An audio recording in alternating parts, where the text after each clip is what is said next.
Houston, Texas, deep to return. The first ever meeting between these two programs, and we are underway in week 1. Barnes 2 yards deep. We'll leave it there, and we check in with the third member of our team for the first time, Ashley Stroline. Thanks, Chucky. Well, Robby Ashford won the starting quarterback position for the Demon Deacons. He edged out Deshaun Purdy during camp. Head coach Jake Dickert told me before the game that the staff is really confident in their decision with starting Ashford, praising his toughness and competitiveness.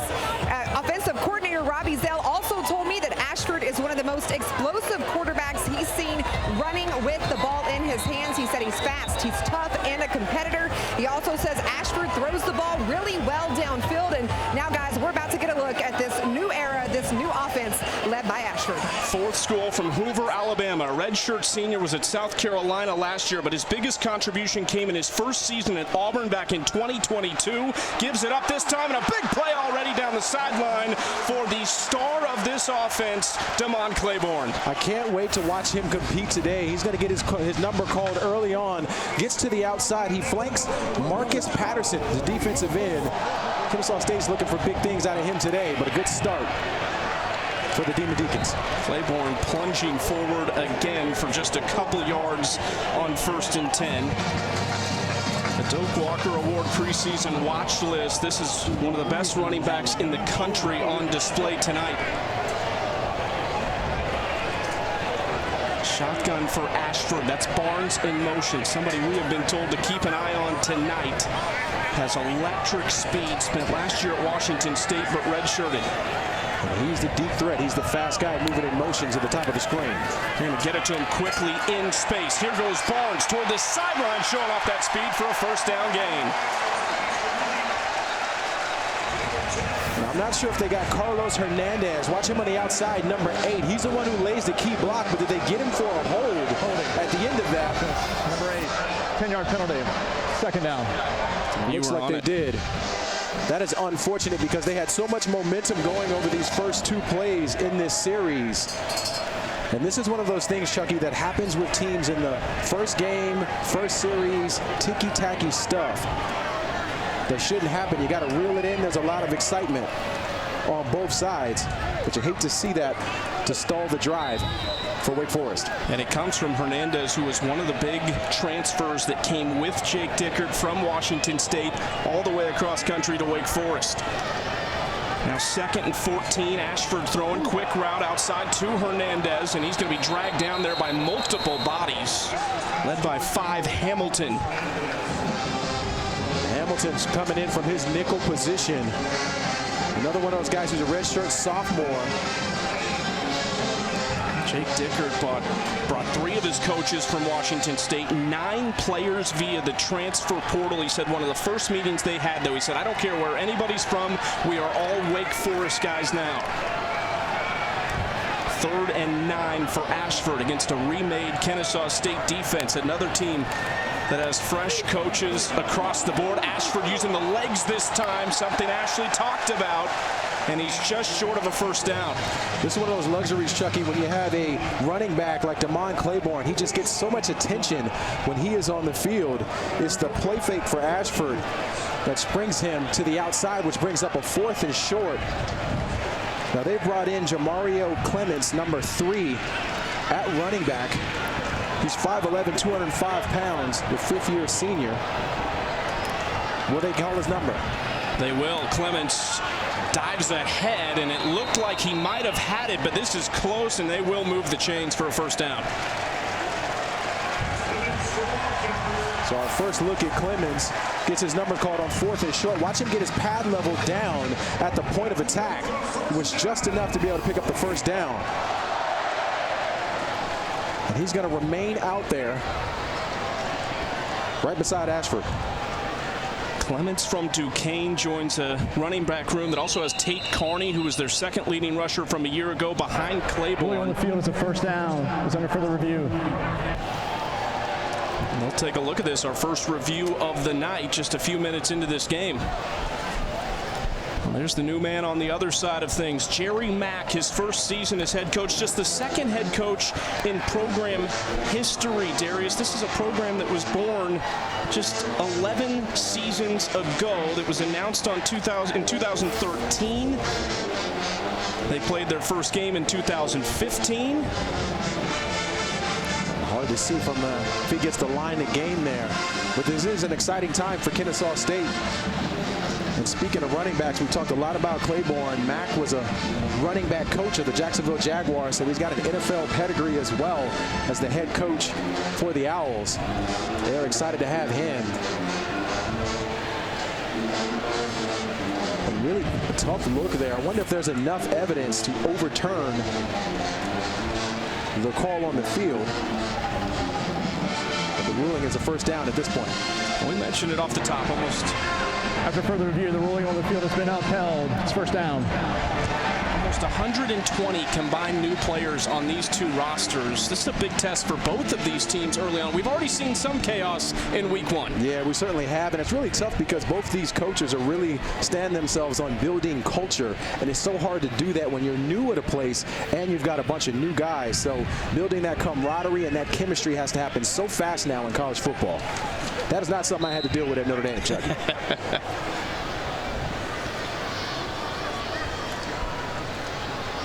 Ty Clark was the back this time, and they get it out to Barnes again, and he is looking as advertised early in this game. Another first down. An incredible job on the outside by Jeremiah Melvin. Watch 13 here. He's the one who's going to lay the key block to give Barnes some space on the outside. So that's 12. That's Jackson Mall. Good job blocking on the outside, allowing him to get upfield and pick up the first down. Already 2 touches for Chris Barnes. That was somebody their offensive coordinator, Robbie Zell, was really excited about. Handoff. Clark, he breaks the tackle and finally knocked down after about a pickup of 4 yards. Stevens and Offord on the stop. Defensively for Kennesaw State, they're really going to have to try to settle in and win this line of scrimmage battle. It is no surprise that Wake Forest wants to run the football and play fast. If you're Kennesaw State, you have to figure out how to settle down. I'm looking at Adam Watkins, number 97, and Tylon Dunlap, number 5, on the interior of this defensive line. Somebody needs to make a play. That was one of their emphasis in the offseason. Get bigger on the offense and defensive line. Clark slashing through the hole and comes up about 2 yards short of a first down. Milan Jones on the stop. And already we've seen 3 running backs on this first drive. We've seen the redshirt freshman Barnes featured heavily. This is another short yardage situation. We see Jamario Clemens, number 3, come in and spell Claybourne in these short yardage situations. He's in the game again, number 3 in the backfield. So if they go to Clemens, they do. Tripped up, but able to push ahead just shy of the 25-yard line, and they'll move the chains again. Nice job by George Sell here, the right guard, number 77. He's the one who's going to lead upfield and make a key block. Gives Clemens just enough space to pick up the first down. That excites me, Chucky. When I see those big body guys, 300 pounds, in frame, running, that excites me quite a bit. Love to see that offensive line play. 11 plays, 49 yards on this opening drive so far. Going outside this time, caught by Burkhalter. They gain about 6-7 yards on first down. You talked about the Wake Forest offensive line. 2 transfers from Washington State came over that started last year. It is an experienced group that they have put together, and they said, how do we utilize Claybourne most? Well, push people around up front. And that's one of the things they promised him, to get him to really commit to this school, to remain. They said they would invest around him. The first place you do that is on the offensive line. Ashford getting out in space again. Falai, the tight end, tiptoeing, but he stepped out just shy of the 5-yard line. Any Falai thought he might have had the opening touchdown of this 2025 season. What a wonderful job. He comes across this formation and is running to the outside. Nice job by Ashford of just throwing a nice touch pass, giving him a chance. And you see that foot stepping out of bounds. But right now, Wake Forest offensively is rolling. Falaya, transfer from Utah Tech, had 31 grabs, 5 touchdowns there last season. Ashford in the shotgun. And again, it's Clements on the carry. And stopped around the 5-yard line. In a minute since we've seen Demond Claiborne in this game. It's a little bit surprising because initially we thought that Clemens was going to be the guy who was the short yardage back. It looks like Clemens coming out now. And they have brought Ty Clark in. Ty Clark is the smaller guy, 6 foot, 207 pounds. He's really the third down back. They call him Agent Zero. Ashford, plenty of time, taking off. Ashford cuts upfield, and he's in for the touchdown. Robby Ashford has found his new home and is off to a great start for Wake Forest.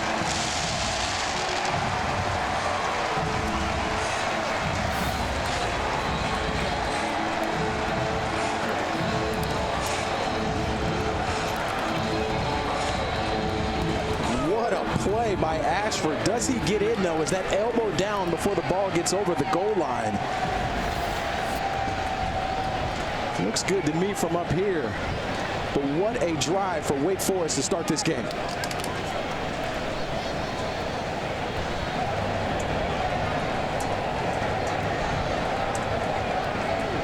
Job done on the opening drive for Ashford. 14 plays, 75 yards, 7:02 off the clock to give Wake Forest the lead.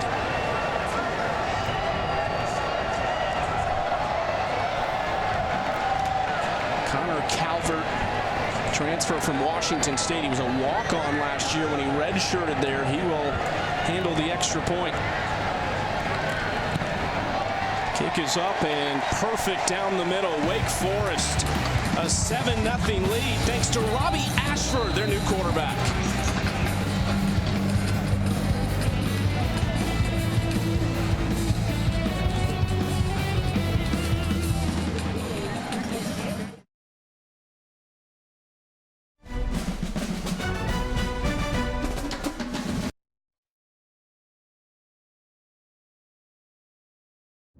ACC Network College Football is presented by Ice Cold Dr. Pepper. College football, it's a pepper thing.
ACC Network College Football is presented by Ice Cold Dr. Pepper. College football, it's a pepper thing. The Demon Deacons ready for the 2025 season, as was their head coach and quarterback, as scripted on that first drive. Robby Ashford couldn't ask for much more. And they're really excited about him. They've been high on him because of his poise and his decision-making as a fifth-year senior player. So they think that his experience is what made the difference for him in camp. I think it's showing itself here in that first drive in the first quarter for Wake Forest. Caleb Carlson boots it away toward Cody Jones in the end zone, and he will bring it out about 4 yards deep, but it is whistled dead. He had signaled for a fair catch. Well, another quarterback getting a big opportunity here. Dexter Williams the second. Well, let's see, did he show the fair catch? Always doing the T signal. Yeah, the T signal. Which is new, that you can just toss the arms out to the side. Yeah. It was a little nonchalant, I would say, but they were a little low, too. Arms were a little low. Here is Dexter Williams II, the redshirt senior from Macon, Georgia. This is his 10th career game. Spent 4 years at Indiana, had some injury issues there, then to Georgia Southern last year. The handoff up the middle is good for 5 yards to Coleman Bennett, but it's a big opportunity for Dexter Williams taking over this offense. I think when you look around this offense, too, a lot of upperclassmen all the way across the board, including Williams. There is no secret. They want to go quickly. Here goes Williams. Great athlete, knocked down at about the 42-yard line, but a nice pickup for first down. Wow, he makes Nick Anderson, number 45, the safety, who's coming down in run support. Made him look silly in the hole. Big pickup for the Owls. Here's the tempo of that offense. Throw out wide by Williams, but Gabe Benyard couldn't stay on his feet. He'll actually lose a yard on that play.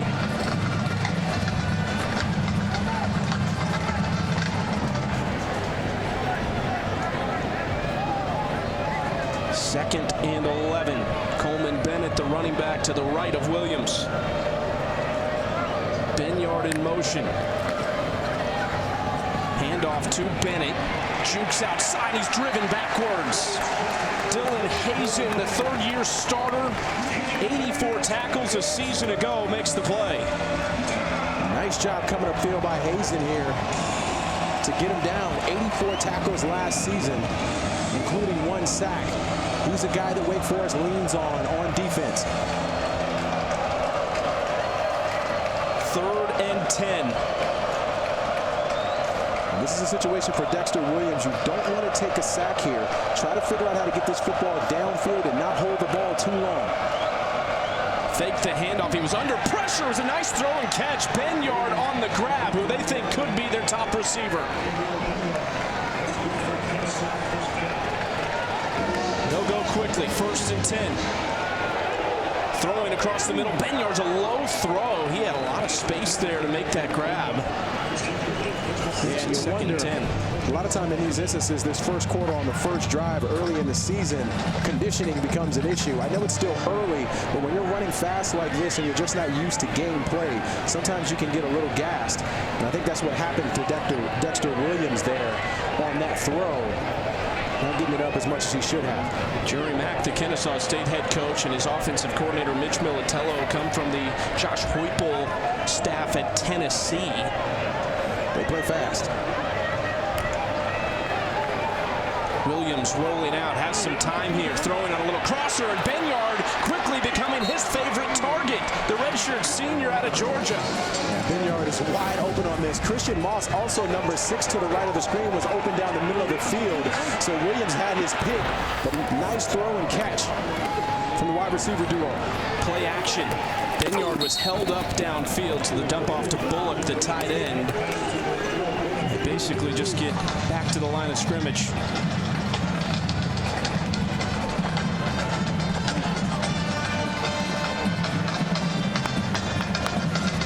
Kennesaw State averaged just 136 passing yards per game last year. Their quarterback from a season ago, Davis Bryson, is now a wide receiver. You will see him out there tonight.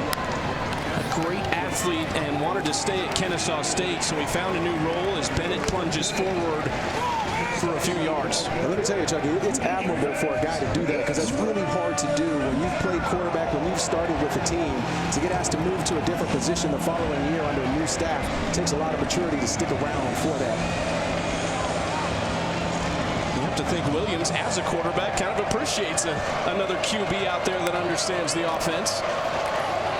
Handoff up the middle to Bennett, running to an arm tackle. Bennett staying on his feet. What a play by Coleman Bennett, the transfer from Rice.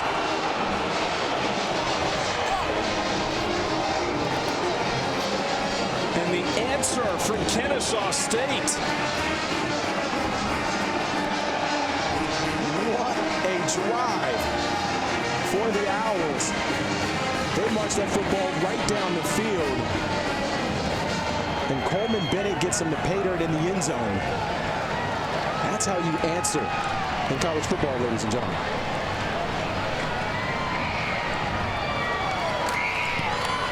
The extra point is hooked wide left by Britton Williams, but it was a response by Kennesaw State. It sure was. Frank Cursuno, number 43. He's the guy for the Deacons who had a chance to get him down, couldn't do it, kept those legs churning.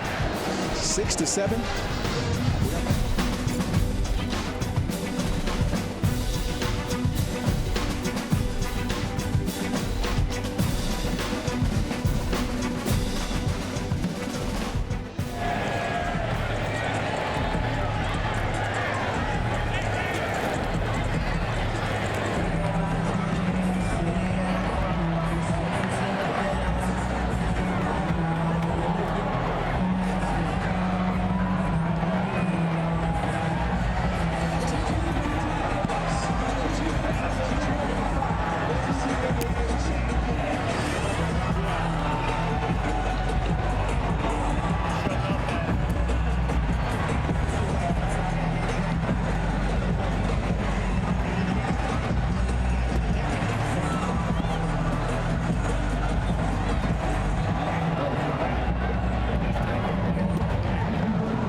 At Kennesaw State, Jerry Mack has to love the way his offense just responded. It was that fast-paced, up-tempo offense that he and Mitch Militello bring that worked to perfection going at this Wake Forest defense for the first time.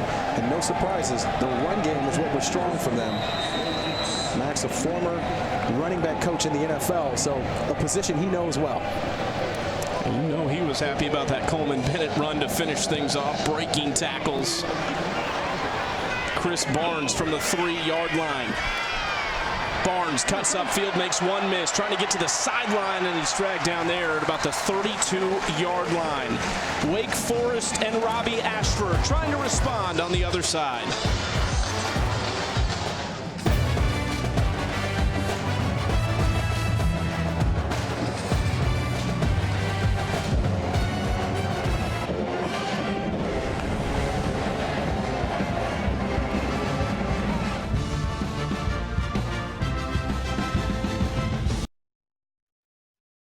Anywhere. Second drive for Wake Forest and Robby Ashford in the shotgun. Wants to throw it out, and it was read perfectly defensively. Let's check in down on the sideline with Stroh for an update on Demond Claiborne. Yeah, guys, right now he is not on the sideline with his teammates. He did go back to the locker room to get some additional medical treatment, but no word right now on what injury he is dealing with or if he will return to this game. I mean, it's a big loss on offense for sure, but I think it's also a massive loss on leadership at the moment early in this game, trying to battle and answer from the score from the Owls. So hopefully we can get some more information on Claybourne, but if you would have told me at this stage of the game he'd only have 2 carries, I tell you were pretty crazy. They lean on him quite a bit, so him not being in action is a big deal at this moment. Now it'll likely be a lot of Clements, who's the Duquesne transfer, first-team All-NEC last season, so somebody with experience. But we know Demond Claiborne is one of the best in the conference. 3rd and 7 for Ashford. Under pressure now. Ashford dragged down from behind. Rod Daniels, the 6'2", 250-pound defensive lineman, making the play. And Daniels does an incredible job of cutting upfield. He dominated JUCO in his career, transferred from Liberty last year. Makes a big play to get Ashford down. It seemed like in that moment, Chucky, that Ashford got a little bit confused at what he was seeing. He was slow going through his progressions. You got to make those reads faster so you can get upfield. Nice job by the Owls getting off the field on defense. Cal Joseph didn't get that cleanly, and then it backspins just in front of the 35-yard line, where Kennesaw State will take over for the 2nd time. And Chucky, just to go back to Claybourne and his presence, we saw early in the drives for them that him being in the backfield was just an attention grabber on defense. So you have to wonder for them moving forward now, they're going to have to change things up of what they're doing offensively for Wake Forest in order to try to get some production, not having Claybourne on the field. We'll need some stops against Dexter Williams and company. This high-tempo offense was a problem on the first drive. Wake Forest defense, Darius, last year really struggled. They brought back some of their best players, but it's a group that's got to come together still. And this feels like a good moment for the Owls to potentially take a shot coming out of it.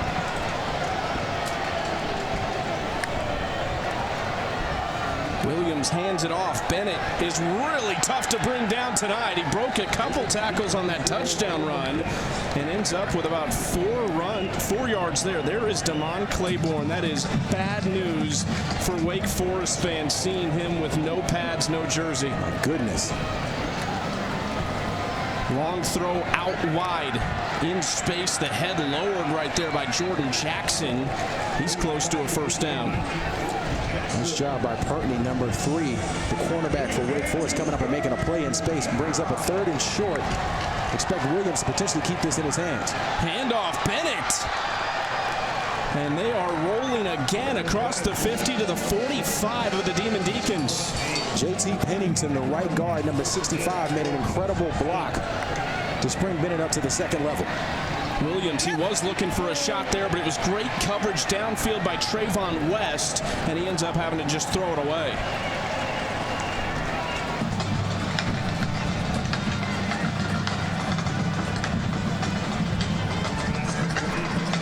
Give Wake Forest a chance to regroup for just a moment and catch a breath against this Jerry Mack offense.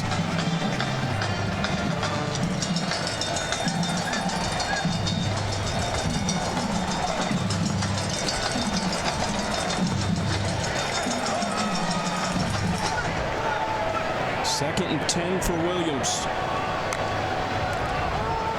Quick throw out wide to the 40-yard line, and reaching toward the 1st down is Lyndon Rivar, working on West there. He'll end up with about 7 yards on the play, stepped out of bounds. It's a nice job by Williams there, recognizing that Rivar had the splits on him. West was about 10 yards off. Nice job taking what the defense gives you for the senior quarterback. Handoff up the middle, driven backward. Alexander Diggs on the carry. Was hit hard. Bryant, one of the Wake Forest players, in on the stop. Frank Casano, too, number 43, from that backer position, came in and made a play. Big 4th down situation. We have seen the Owls run it in this situation, but I suspect they may keep it in Dexter Williams' hands. This is 4th and 2. Williams rolling out to his right. Pressure coming. Williams cutting it up, but he's not going to get there. Wake Forest defense holds and gives it back to Robby Ashford. Casano again. A wonderful job on the edge there from Zach. Watch 94. He's the one who pushes this inside. able to get up to the field and stop them. Casano making another play, number 43 from his backer position. We've seen 43 fly around for the Demon Deacons right now. He's playing some good football. Casano, a transfer from Washington State, one of those 9 players that came with Jake Dickert.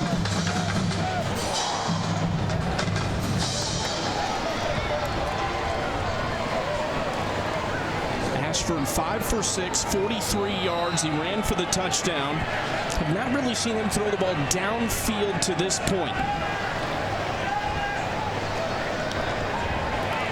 Toss play out to the right side. Good blocking by a couple receivers that way, and it's going to be a pickup of about 5 yards for Ty Clark III. That's Annie, number 84, does a nice job from that tight end position, sealing the edge to allow him to get upfield and pick up some big yards. Would love to see Ashford be able to split out here, keep the football in his hands as a runner. We know he's dynamic and explosive. 2nd and 5. Ashford handing off again to Clark. Pushing forward toward the 45, just shy of it to bring up 3rd down. That's Nawaha, number 55, the defensive end for the Owls, coming in and making a big play. And these are those really big moments in this game, 3rd down. If you had Demond Claiborne, you just would be able to have an open playbook. Things are really limited when you don't have your star in the backfield. So the Demon Deacons are going to have to figure out something to jar some productivity here on offense without their star.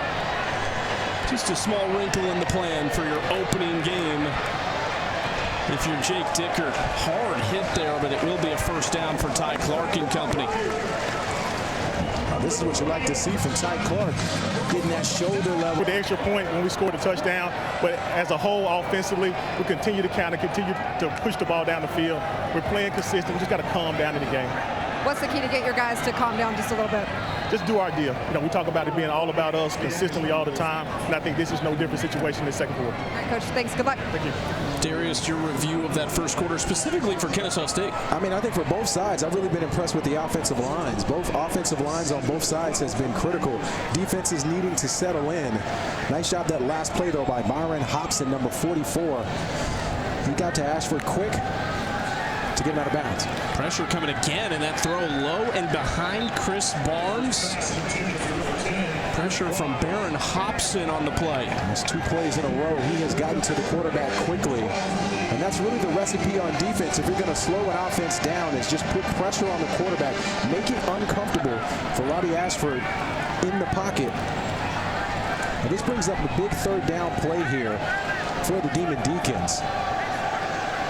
The guy they like to lean on is Chris Barnes. He's number 10. He's at the bottom of your screen. Biggest play in this game was a 13-yard run from Demond Claiborne, who is now out. Ashford just got away from one, rolling to his left and looking for an option, trying to cut it upfield. He was tripped up initially by Hobson and then driven into the ground by Donovan Westmoreland. Elijah Hill, number 56, is the one who gets the big pressure in the beginning. He gets his hands on Ashford to flank him out. And then it's just a foot race to the sideline.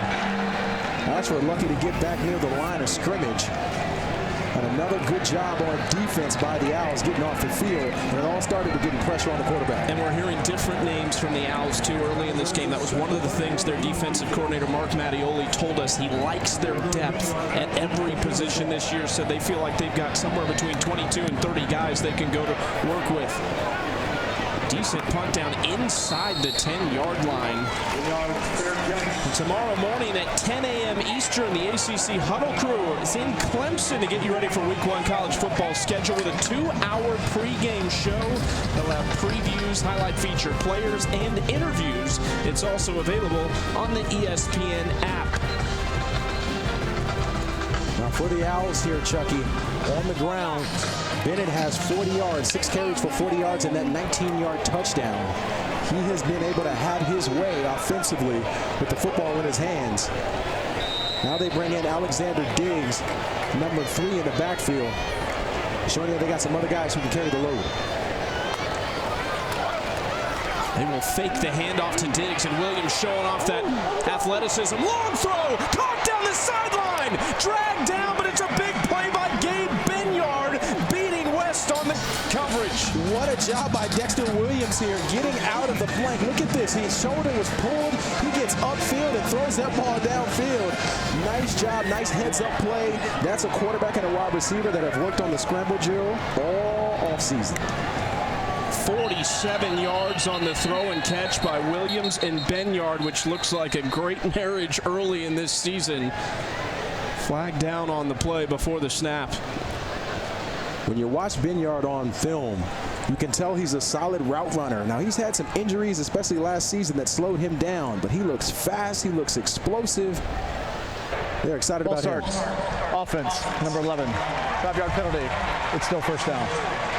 Lyndon Rivard jumped. How about this, Darius? Dexter Williams had thrown 68 career passes in his college career that spanned 4 years at Indiana, 1 last year at Georgia Southern, and here he is really carving up this Wake Forest defense right now. It's one of those things, too, that just goes to show you in college football right now, the scouting departments are so critical in finding these diamond in the rough, these gems on all sides of the football, particularly a quarterback. Diggs in motion for Williams, looking that way. Williams going to run it himself behind one of his big offensive linemen. He got him behind his center, Josiah Chenault, on the play, and Hazen finally brings him down. Nice job recognizing here by Williams, but he didn't have anywhere to go with the football. He didn't hesitate, got upfield to pick up some positive yardage. Williams handoff to Diggs, who spun down at the 35-yard line, just shy of a first down. You talked about the scouting department for these teams finding players, also preparing for games like this when you have almost 120 new players combined between the two teams, and trying to figure out the balance between watching film from these coaches' past organizations and where these players used to be. Yeah, it's really hard to scout all the way around the board because you got new players, new coaches moving around. 43 returners for the Owls. That's 5th least in FBS. Remember, this is just their 2nd season in FBS at this level. Williams had all the time in the world trying to throw a back shoulder to Lyndon Rivard, but Zamari Stevenson in coverage. He had Gabriel Benyard wide open to the right of him. Just didn't see him. For some reason, he missed that. That's one of those ones where Dexter Williams is going to want to have that back because Benyard had a lot of green grass in front of him to make a play there. Williams 7 for 10, 94 yards. This is a Wake Forest pass defense a year ago that was 126th in the country in yardage allowed. It's a 4-yard pickup on 2nd down. Quincy Bryant on the stop. Brandon Best, the left guard that time. He's a transfer from Georgia Tech. Nice block for the big fella. Handoff on 3rd down. Diggs diving forward, and they're going to move the chains here. Originally, it looked like he was short of the line to gain. Kept those legs churning, though. Able to pick up that 1st down. Nice job by the Owls mixing it up on offense at the moment. Run pass, run pass. Looking for the end zone in the corner, and it's good coverage again that time by Stevenson. Kennesaw State has been excellent on 3rd down. 5 for 6 today on 3rd. And that all starts because you've got a quarterback who's just making the right decisions the majority of the time. So those 3rd downs can be contributed to Dexter Williams and what he's doing with making his decisions quick and fast. We haven't seen him get overly confused or hold the ball in the pocket. Williams, one of 3 transfer quarterbacks brought in by Jerry Mack and his staff.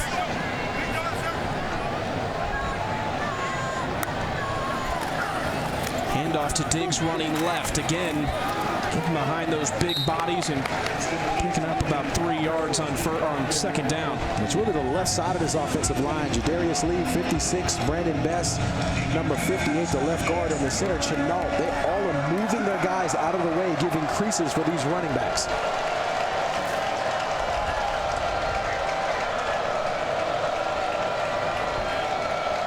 Third and 6. You're in a field goal range situation, but your kicker missed an extra point earlier in this game to tie the game. So maybe a decision coming up for Jerry Mack if they can't convert. Nearly perfect, though, on 3rd down. Williams, quick throw, batted down at the line. Smacked away by Tyler Walton. Nice job of getting those hands up.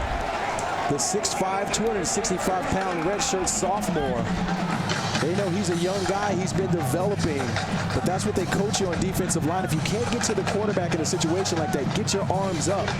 He's a big guy, able to get that hand up and knock the football down. Another chance for Britton Williams from the left hash. It's going to be a 36-yard field goal. Missed the extra point to tie the game on their opening offensive drive. Williams, plenty of leg on this, but it is wide right, no good. And he is down on the turf. We'll have to see what happened at the end of the play here. Timeout on the field. Timeout on the field after the missed field goal. Wake Forest takes over, up 1.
As they take on St. John's. Secure your seats at GoDeacs.com.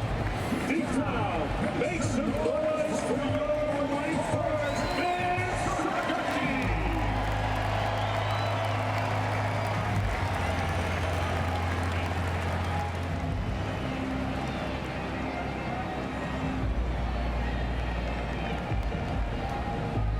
All righty, ladies and gentlemen, it's time for the final game. Brought to you by Green Wave Village Dental. So smile wide, because you might just end up on the video board.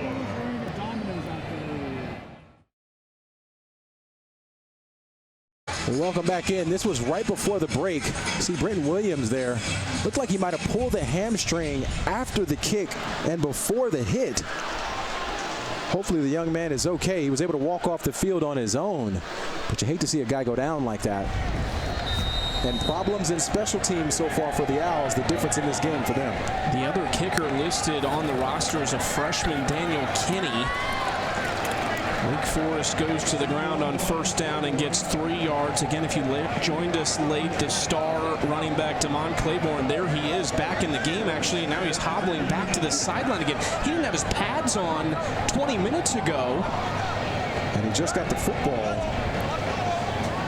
Not exactly sure what is going on with him, but that is not a good sign for the Demon Deacons.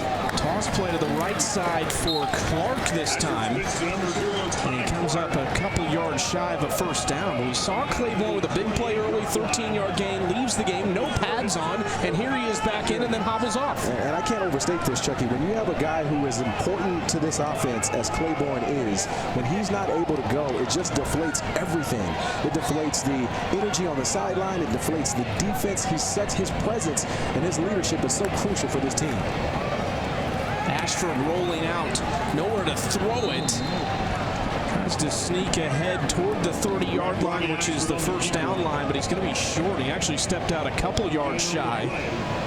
And that's the thing at this stage, Chucky. When you look at the sideline for Wake Forest, everyone is super chill right now. Everyone's super chill. There's no energy. I think part of that is because Claybourne is not in the game. His presence impacts everyone around him, including the sideline. You can tell he is frustrated. Nobody wants to be out there more than the man with the C on his jersey right now.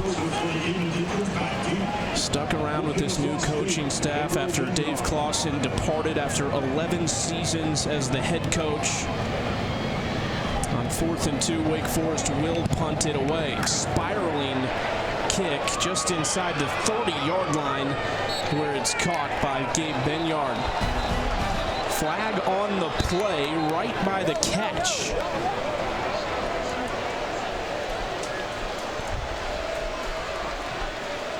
Was there contact? Maybe the question here. Looked like some legs got tangled up a little bit there too. Maybe that's what they're looking at. Let's see if we can see it. See if we have a look. See him make the fair catch call there.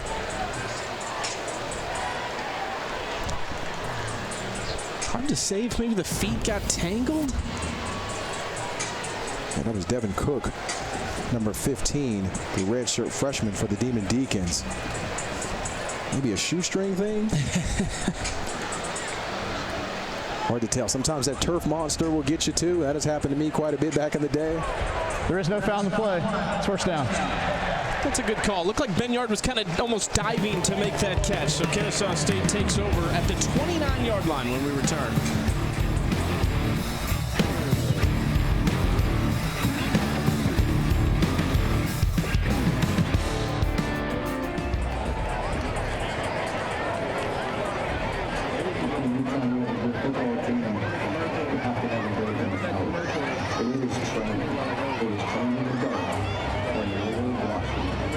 Hey, Ashley, can you?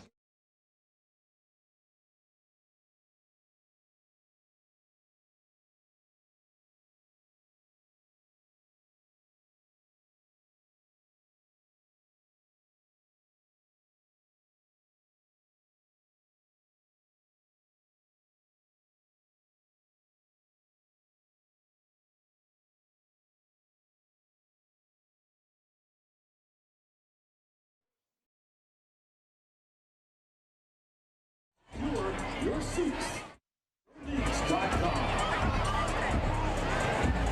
All right,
Just a 1-point Wake Forest lead over Kennesaw State. 8:35 to play, and Dexter Williams and company getting the football back. Williams 7 for 12, 94 yards. He's ran for 24. Both of these quarterbacks have shown off their athleticism. Ashford had the rushing touchdown, but maybe advantage Williams so far. They both have looked really good. I mean, both coaching staffs were high on both of these guys, and you have to remember, neither of them had a ton of experience coming into today.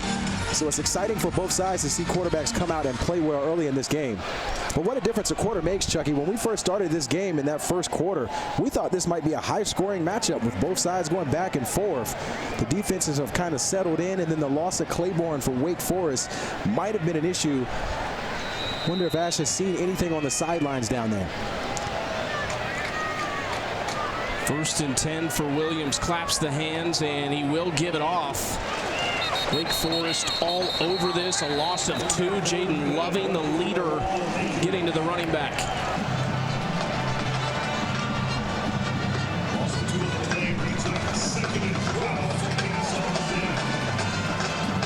Part of it, too, I think both offenses have sort of gotten safe with what they're calling. We have yet to see either side try to stretch the field, throw the football down the field to make a play. But it just seems like energy-wise on both sides, it's pretty low. Somebody needs a spark. Something needs to happen.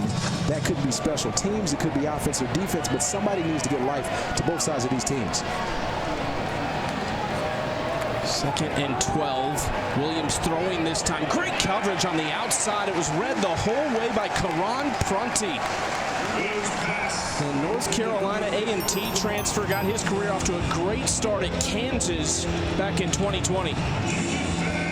He goes back with Coach Jackson, too. And they always like to put him to the field. Matched up against Christian Moss this time. Nice job making a break on the ball, but a third down and long here for the Owls. They got to give Williams some opportunity to throw the football down the field. We've yet to really see him air it out. 3rd and 12. Williams pressure coming, going over the middle. Tipped! Nearly taken away. The wag of the finger by Nick Anderson, the top returner on this Wake Forest defense. Now watch 52 here, Dallas. He's the one who's going to come in and cause that pressure and push at the end of that play. But a nice job by the Deacons in space in that secondary.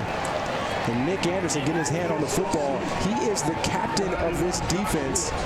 And the captain, one of the captains on the team, was an all-ACC player. Everybody looks up to him. It's nice to see her Alpha make a play on defense. Maybe that's the spark that the Deacons needed. Anderson had 122 tackles last season. That was 7th most in the country. Kick is going to land at the 39 and take a Kennesaw State bounce all the way down toward the 26-yard line where Wake Forest takes over. 7:31 to play in the first half. Demon Deacons need to get the offense going.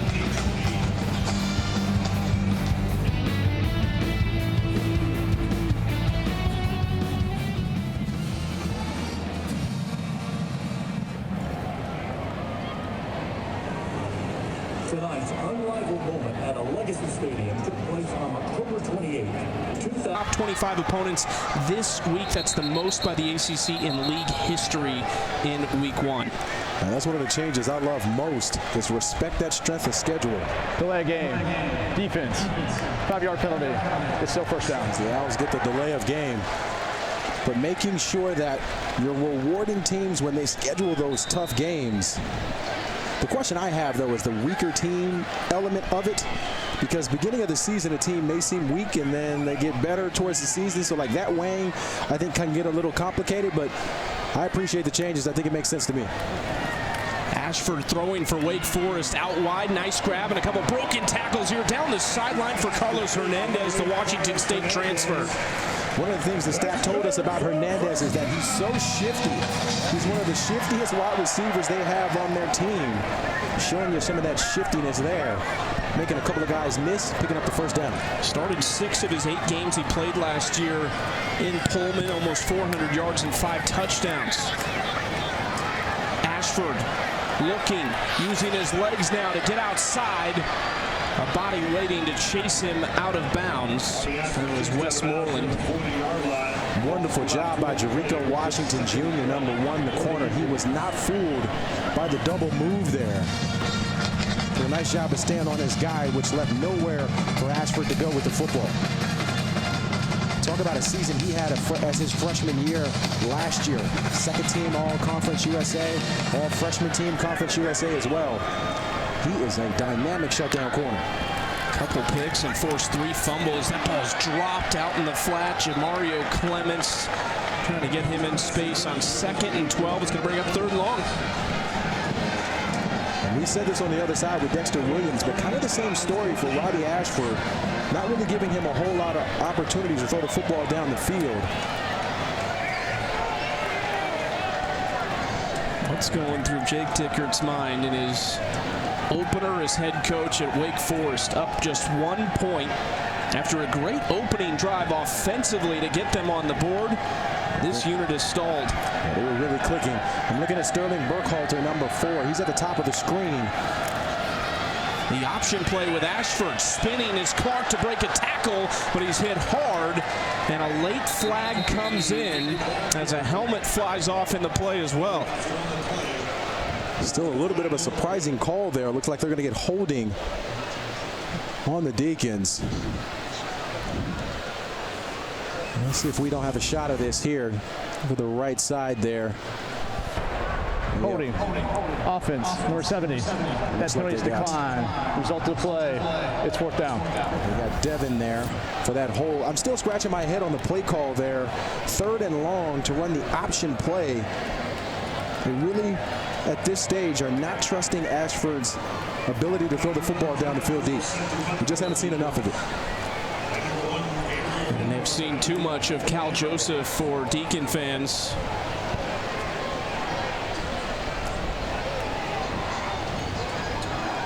4th and 9, and the punting unit once again.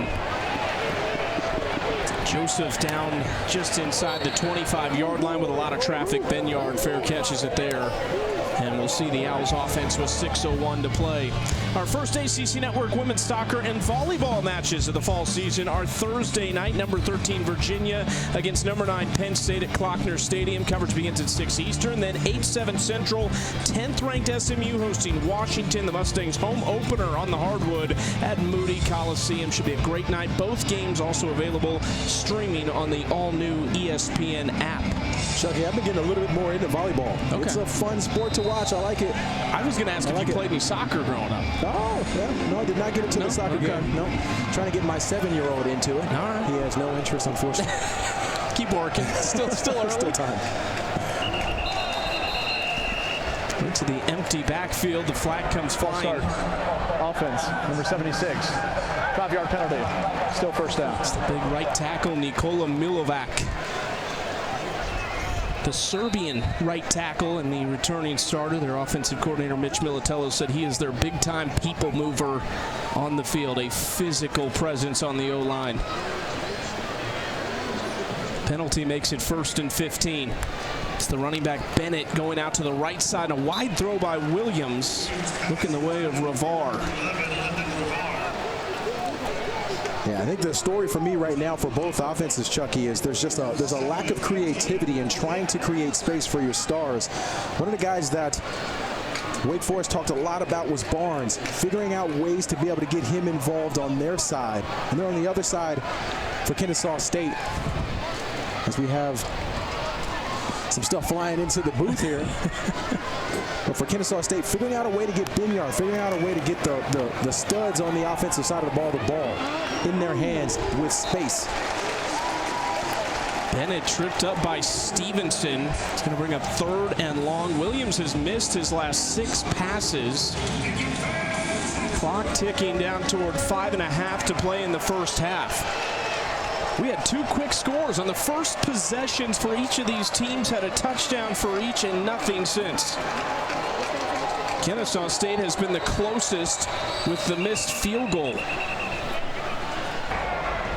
First charge timeout, Wake Forest. It'll be 30 seconds. Wake Forest didn't like something.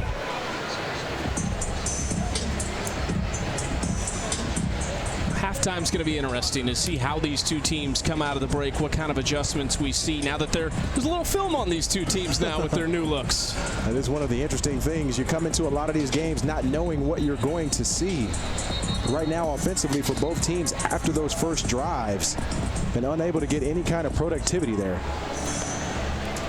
Wake Forest, one of a number of ACC teams opening the weekend on 5 straight days of college football. Georgia Tech, Colorado tonight at 8 Eastern on ESPN. How about LSU, Clemson, Notre Dame, Miami? There's some big-time games. And then Monday night, Bill Belichick's debut as the North Carolina head coach hosting TCU. Gotta love ACC football. A lot of excitement surrounding this conference in 2025. Williams in trouble, a ton of pressure there. He's driven into the ground by Quincy Bryant, and a late flag comes out. And this is going to cost Wake Forest. Yeah, you wonder if this is roughing the passer there. It's in that area. Nice job by Bryant getting in and getting the quarterback down. See if we can't take another look and get the call. Personal foul, roughing the passer. Defense number 9. 15-yard penalty, automatic first down. I mean, it's really hard, Chucky, for a guy who's large, a big man at 6 foot, 228 pounds, to just slow himself down after he's already launched himself and the ball is gone. It's really tough for these student athletes to figure that out in some of these moments. You almost got to have some grace with some of these plays and watching it play out. I know it's tough for officials to see it real time, but that was a little bit of a head scratcher to me. Yeah, maybe the body weight from Bryant falling on the quarterback. They do get Benyard outside this time, and it's a good pickup of 8 yards on first down, and that's who you talked about, getting him the football more. And I like the idea. Get him the ball with space, headed towards the outside, allow him to make a guy miss or two to pick up some positive yards. Handoff up the middle, first down for Kennesaw State. Just ticked under 5 minutes to play in the first half. What a statement this could be for the Owls if they can go down and score on this possession.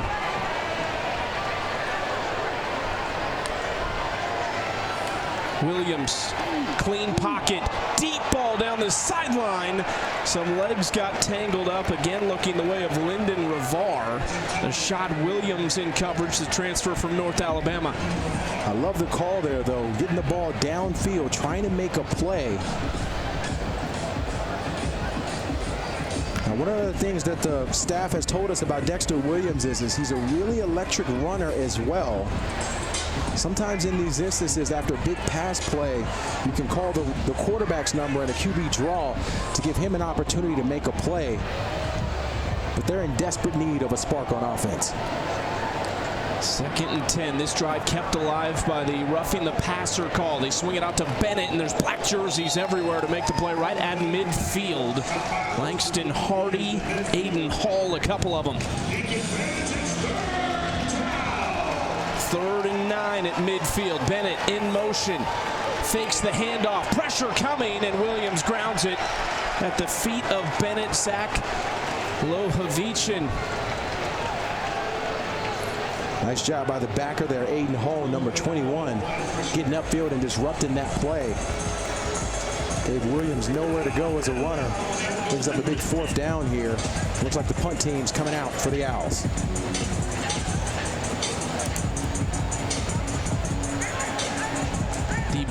Biggest bright spot for Wake Forest after Kennesaw State drove down and scored that touchdown is that the defense, who we mentioned was one of the bottom units in the ACC a season ago, has really shored things up. Just 1 completion allowed by Williams in the last 8 throws. Spiraling kick that lands inside the 10, big bounce, and is it saved?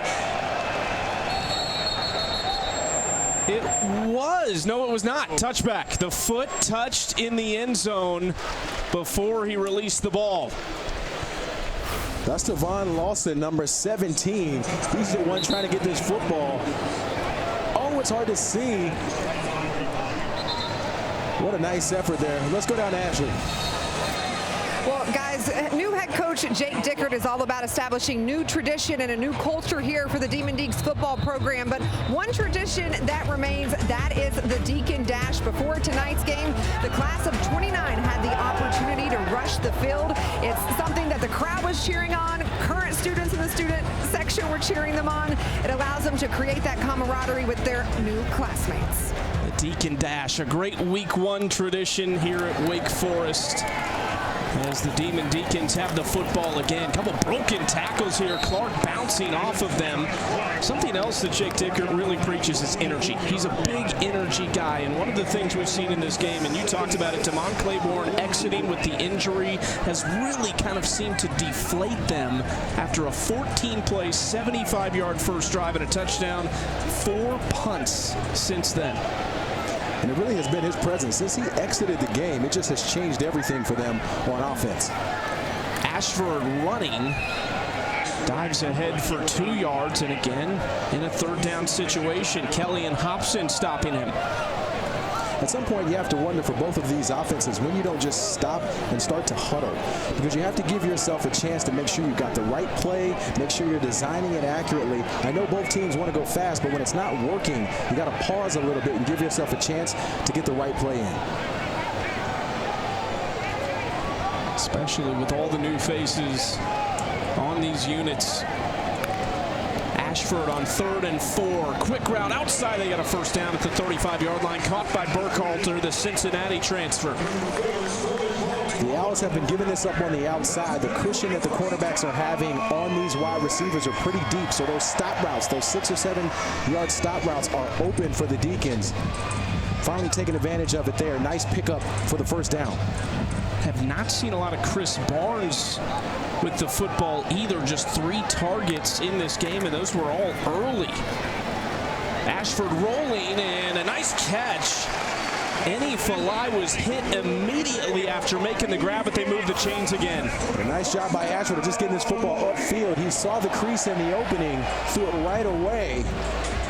and Innie able to hang on to the football. Ethan Tooks trying to jar it loose, the Alabama State transfer. 1st and 10 on the Kennesaw State side of the field for the Demon Deacons. A lot of new jerseys coming in for the Owls here. And maybe a blitz coming off the edge by Cody Jones, but we have reached the 2-minute timeout. Wake Forest in a battle in their home opener, 7-6 over the Owls of Kennesaw State. Offense, number 8, 5-yard penalty. It's still first down. This is the 2-minute timeout.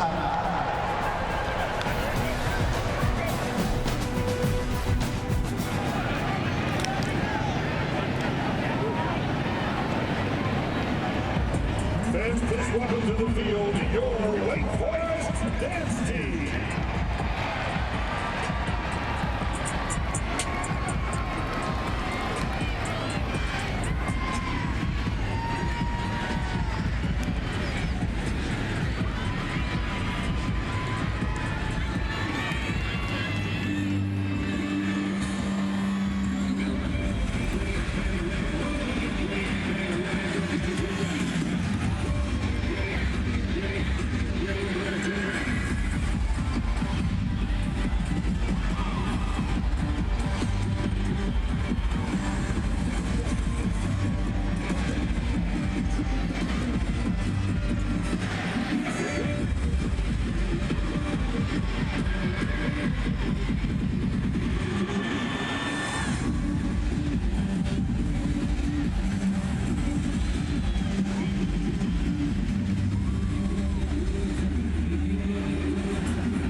Welcome back to ACC Network Football, presented by Dr. Pepper.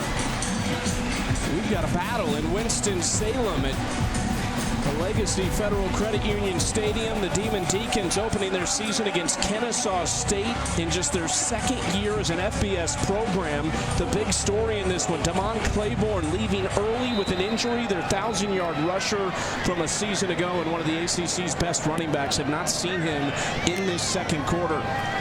Robby Ashford making his debut at quarterback, making a man miss, and running through a Kennesaw State tackler.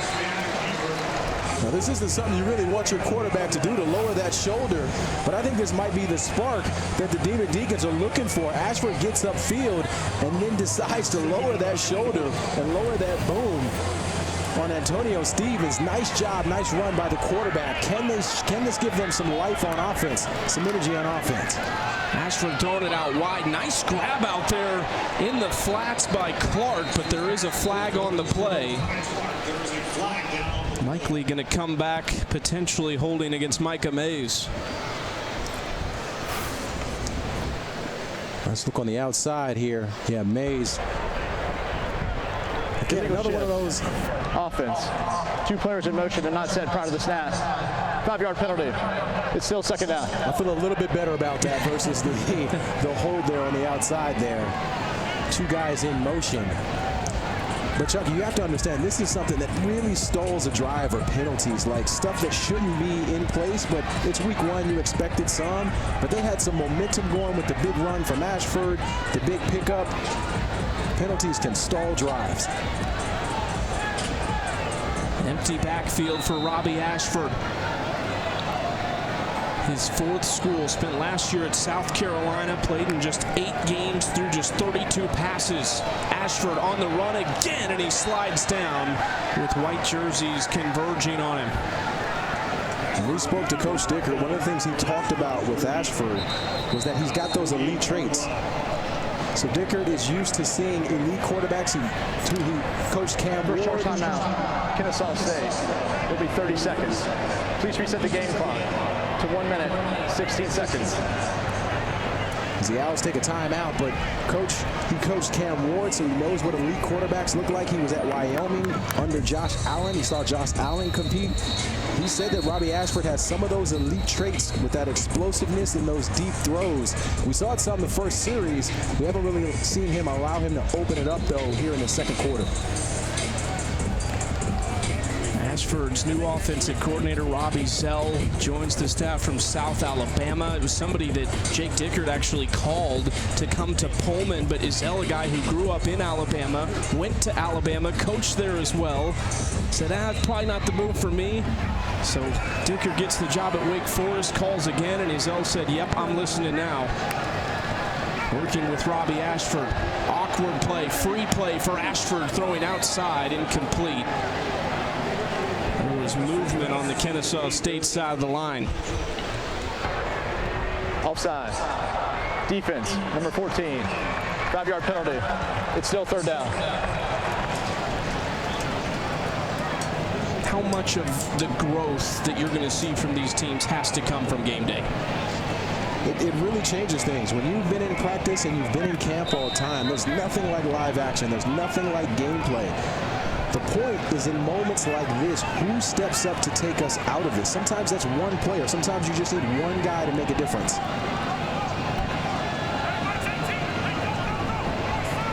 Clements the back with Ashford on 3rd and 6. Handoff to Clements, and he's going nowhere.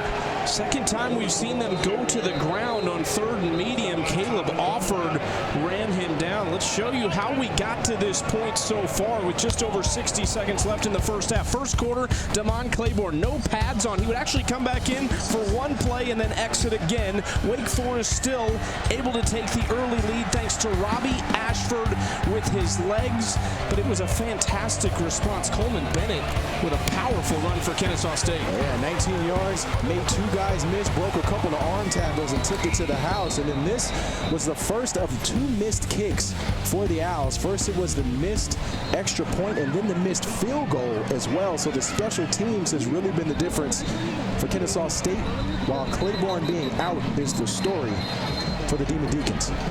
And the big question and something to keep an eye on as this game stays close and we move toward the second half is the kicker, Britton Williams for Kennesaw State, who exited injured, as you talked about. The only other place kicker on the roster listed is Daniel Kenny, a true freshman. 4th and 6 for Wake Forest near midfield, and flags thrown. Looks like they got Clinton Richard there, the left guard. Start. Offense, number 65. 5-yard penalty. It's still 4th down. Now you wonder if that changes things and they bring the punt crew on. Looks like they will. Penalties for that drive. We saw Ashford with the big run, set things up. There was a pass play next that got them some yardage, some positive yardage, and then it was a holding call, 2 men in motion call, and then offsides, false start. Not the way you want to compete for Wake Forest. Joseph, a lot of hang time on this kick. Fair caught at the 17-yard line with 1:03 to play in the first half. Kennesaw State has 1 timeout to work with. We'll see how aggressive they are here with Dexter Williams at quarterback. Now, Chucky, I know we talked a lot about Claybourne coming into this game, but the offensive statistics right now, especially rushing the ball, Kennesaw State has 98 yards rushing while Wake Forest has 76. If you would have told me going into halftime almost that Wake Forest would not have as many rushing yards as the Owls, I tell you, you're pretty crazy, but that's where we are today, and the difference being that Demond Claiborne is out. Kennesaw State lost their top 2 rushers from a season ago, brought in a couple transfers, and Coleman Bennett looks like the lead guy who spent last season at Rice. Williams tucks it, bounces off one, and the quarterback taking some big hits out there, and he's driven into the turf by Frank Cassano. R.J. Taylor there, the defensive end. Coming up, making a play. Kennesaw State not in a huge hurry right now. Under 40 seconds. Williams plenty of time here as he rolls outside. And he's going to run out of bounds after about 6 yards.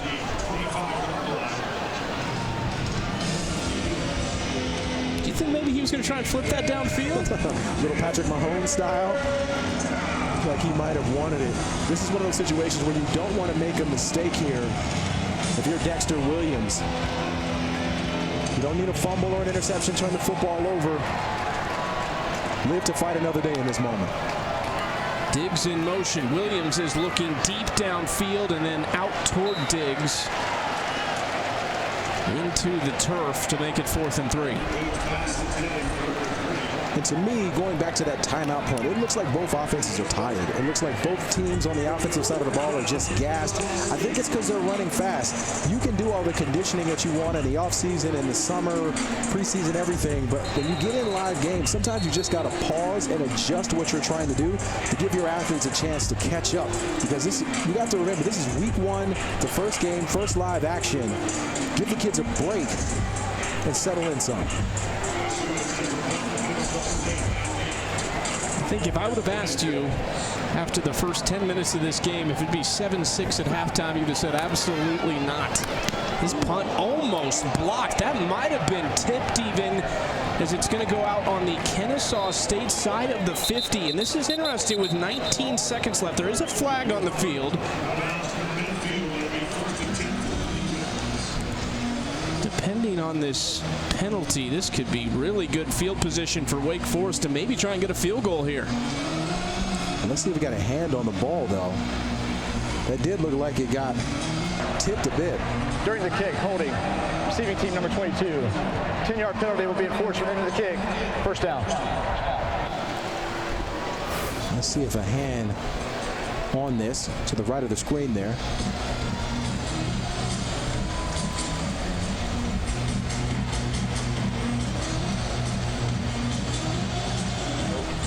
Just off the side of the foot from Hewitt. Yeah, that's what it looks like. Did not look like he got a hand on the ball. Cassano flying in there, the linebacker from Granite Bay, California. That 10-yard penalty takes Wake Forest back to their own 40-yard line with just the 19 seconds to work with.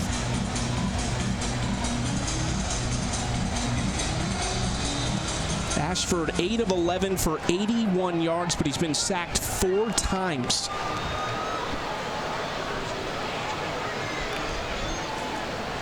They will throw it. Ashford looking downfield, has a man toward the sideline. It was a high throw to Tykeem Wallace.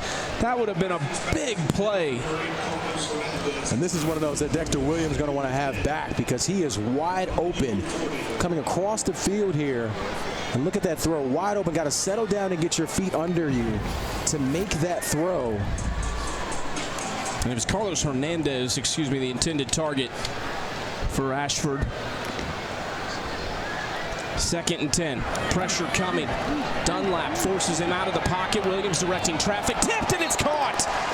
Burkhalter reached down to make the catch, and the timeout called by Wake Forest, their 2nd of the half. Nice heads-up play by Burkhalter here to catch this. Antonio Stevens, number 3. Wake Forest. It will be 30 seconds. He gets his hand on the football there, but Burkhalter still has the wherewithal to be able to pick that up off the tip. got that hand on it, moved that ball, but still able to show you that concentration and catch it. One of the things they always tell defenders, Chucky, is when you got a chance to get your hand on the football, swipe down. That's the coaching point. Try to swipe the football down so it doesn't get popped up into the air. But a nice job by Burkhalter to catch that. Setting themselves up to try to get into field goal range here to close out the half.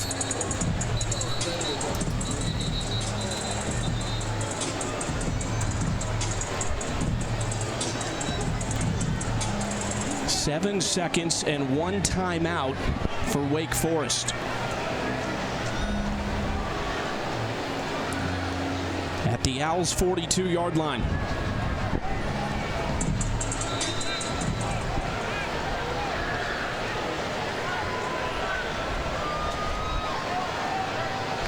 Falai in motion. Ashford looking to the quick out, and Falai steps forward to the 38-yard line with just 4 seconds to go. And now will they give the redshirt freshman an opportunity? This would be a 55-yard field goal attempt.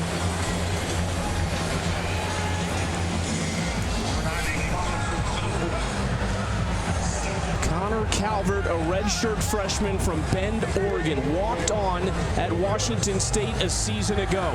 It'll be from 54 yards for his first career field goal attempt. Kennesaw State, maybe 30 seconds. Now ice him a little bit here.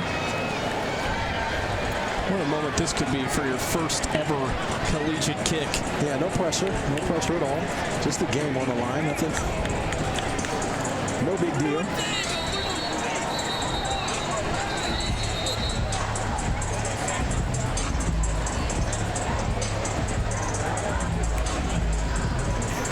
The holder is the receiver Sawyer Racanelli. Will Cobb snaps it.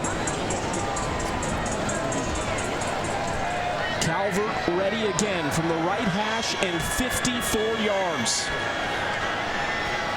Holds there. Kick is blocked toward the sideline, and that's how the half will end. Kennesaw State denies the attempt by Calvert.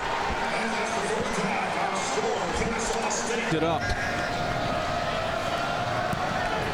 We are underway in the second half, and this will be a touchback. Let's check in with Ashley. Well, I spoke with Wake Forest head coach Jake Dickert at halftime. He told me that Demond Claiborne is out for the remainder of this game, and he is looking for his team to step up and respond in his absence. He said the message to his players at halftime was to simply take a breath, reset. He wanted to remind his team this is a 60-minute ball game, and you can't do it all in the first half, guys. Long season, you bring in 34 transfers, 25 freshmen, an entirely new coaching staff.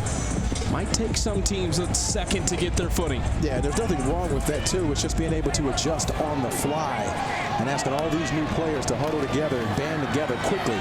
Not easy to do. Handoff going outside as Bennett is dragged down from behind. Dylan Hazen tracking him down. He just gets back to the line of scrimmage, back to that pace and that offense for Kennesaw State. We saw it from both teams in the first half, although little success. We've been seeing both defenses adjust and make plays in space. Hazen that time able to get him down, solo tackle. That's really been the difference for both defenses after those first drives. Guys settling in and making tackles in space. Run up the middle for about 3 yards where Aiden Hall makes the play. 8 punts in the first half, 10 penalties. We didn't have any turnovers. Not a lot of big plays for either of these teams. One of the biggest was on the very first Wake Forest drive, a 13-yard run for Demond Claiborne. You see Bernyard in motion there, number 1 at the top of the screen. On a wheel route. Williams looking toward Benyard, now going to take off, and he's got the first down. Great work by Dexter Williams. Nice heads-up play by Williams to extend this drive. He sees he's got nothing on the outside. They wanted to hit Benyard on that wheel route to the outside. It wasn't open. Nice job tucking and run, picking up the first down. It's been an injury-ridden career for Dexter Williams. Couple pretty sizable knee injuries in his time at Indiana. Last year at Georgia Southern saw limited action. Handoff to Bennett, and he is stopped at the line of scrimmage. Newer got Kuth making the play. You have to remember for Williams here, too, this is his 5th year. He's a 5th-year senior. This is it. This is his opportunity where he's finally healthy. He's got a chance to take the reins out of a program that's trying to rebuild. So what a luxury and an opportunity that this young man has to compete at a high level for a team that wants to win, that's invested to win with a new staff. New head coach Jerry Mack said this program is on the rise. They are building things in a hurry. Pickup of about 5 on 2nd down.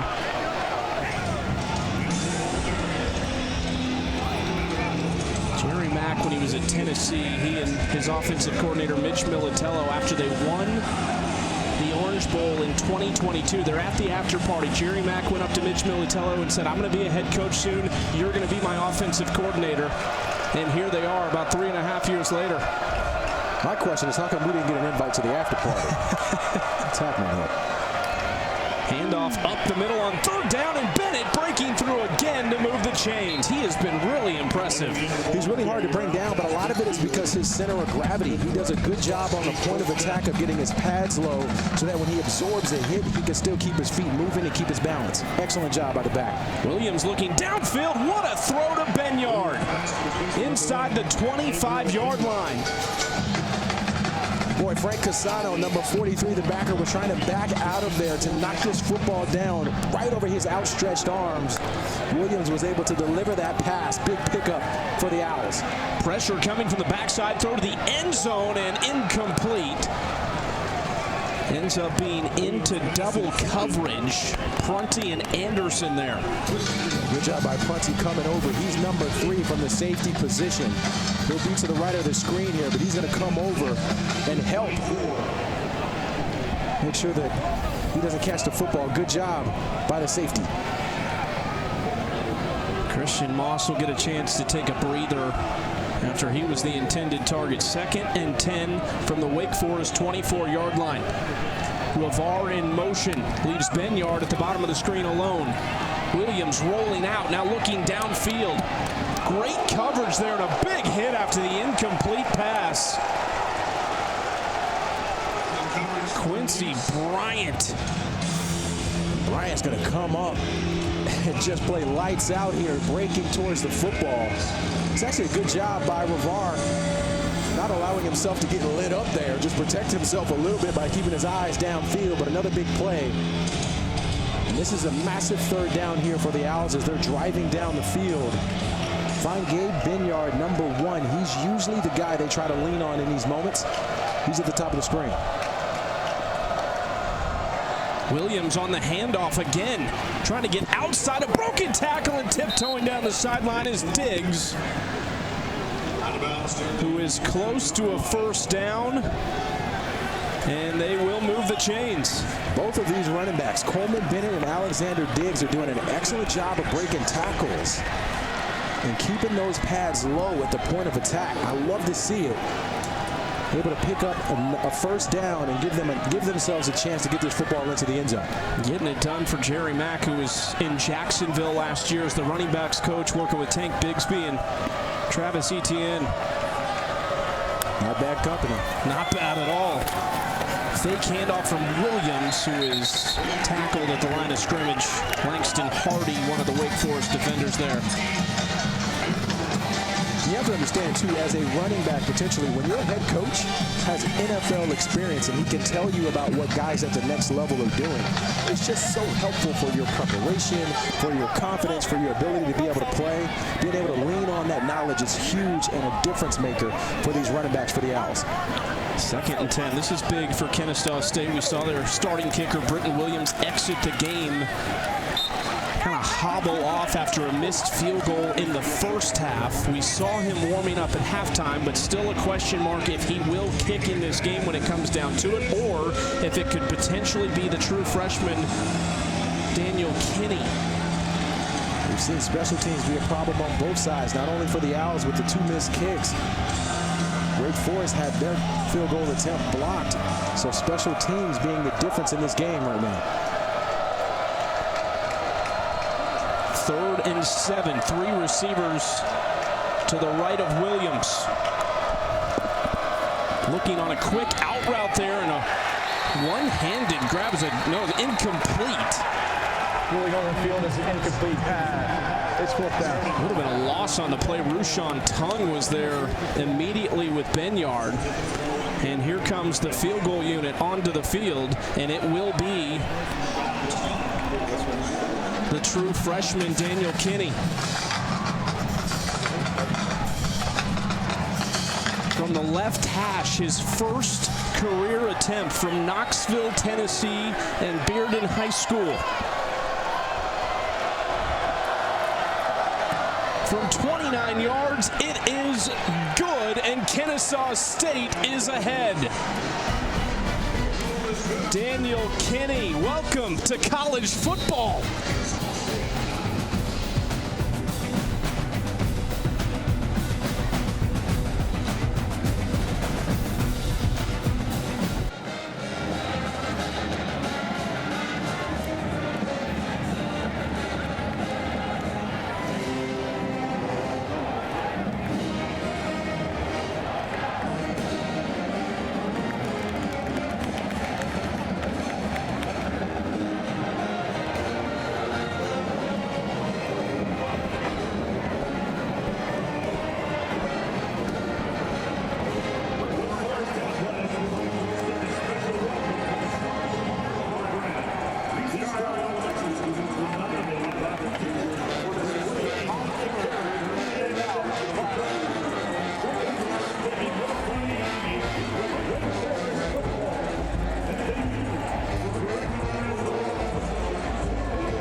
Big week 1 of ACC Network College football we've got for you tomorrow. Pitt Duquesne kicks it off at noon Eastern, then Louisville hosting Eastern Kentucky at 3, Virginia, Coastal Carolina at 6, and we cap the day with number 16 SMU hosting East Texas A&M at 9 o'clock. Every game also available on the ESPN app, so you can watch anywhere.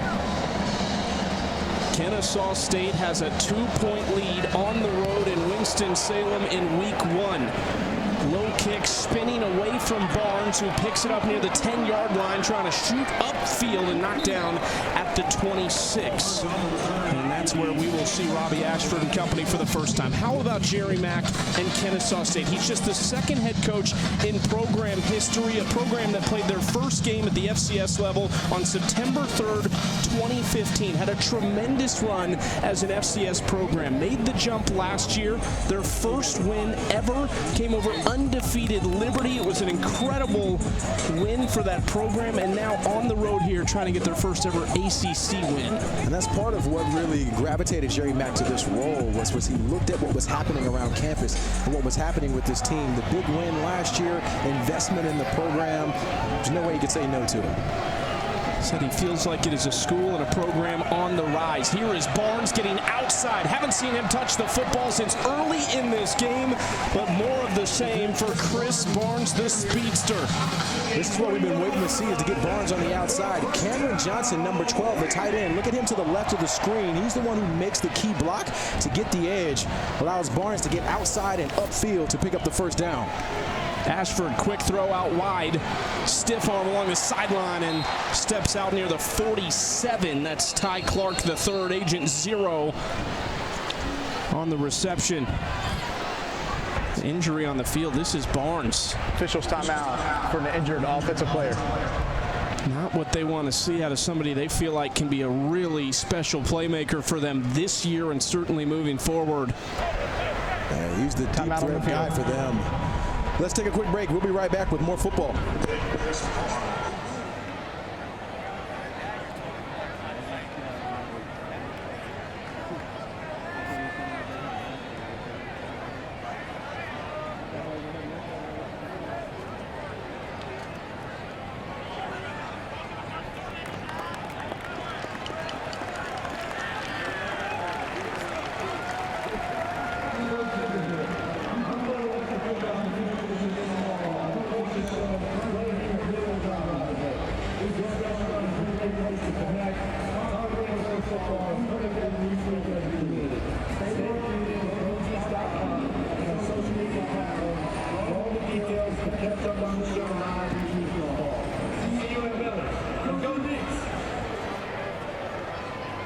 Deacon Nation, don't miss the Jim Dicker Show on Thursday, September the 4th at 7 p.m. at Mills on Robinhood.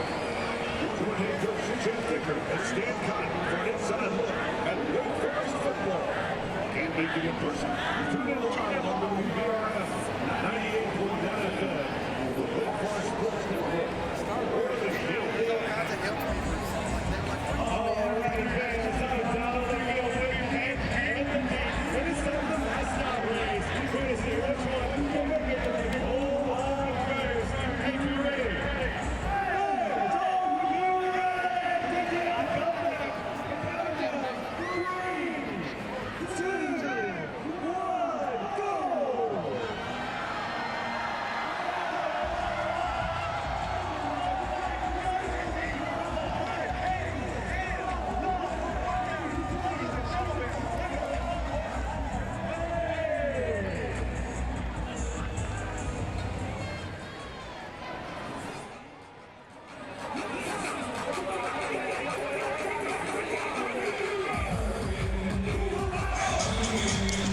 The Houston native and redshirt freshman Chris Barnes, another one of Wake Forest playmakers, heads to the medical tent on the sideline after this jet sweep. He was a little bit slow, wanted a substitute.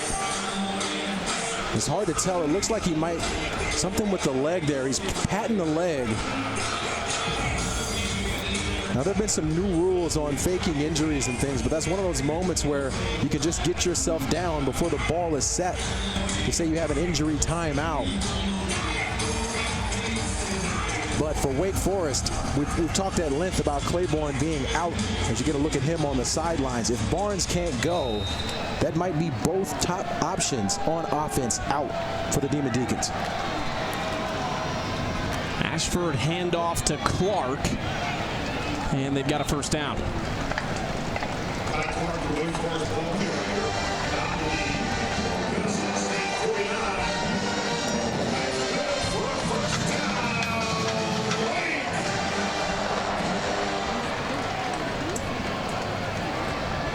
First and 10 at the Kennesaw State 49-yard line. lone touchdown for Wake Forest came on their first drive. Robby Ashford using his legs. That was a tough ball to handle for Carlos Hernandez. It's another one we haven't said his name a ton, but I think they expect him to be one of their top wide receivers. And if Barnes can't go, he might be one of the top targets there as he trots off the field. But you have to make those catches. It was a tough one. It was a low catch, but you still got to make those. As we look at what's next for the ACC, lots of good football left for this weekend. I am pumped. See some good games. Yeah, Syracuse, Tennessee, noon Eastern tomorrow to kick things off on ABC. Ashford, long throw and a nice job in the secondary to make that play. Bang, bang play. Jericho Washington Jr. And they'll show you why they're high on this guy. Watch him at the point of attack, get his hand in there right as the ball's getting there to knock it down. Excellent defensive play from the young Washington. He is a stud. He is a lights-out, shutdown corner. Elite. He makes a lot of plays around the field. He's good in space, too, as a tackler. They got a good one. Ashford kind of stepping into pressure, now escaping, looking downfield. A lot of white jerseys chasing Ashford. He's 30 yards behind the line of scrimmage, and Ashford just throws it away.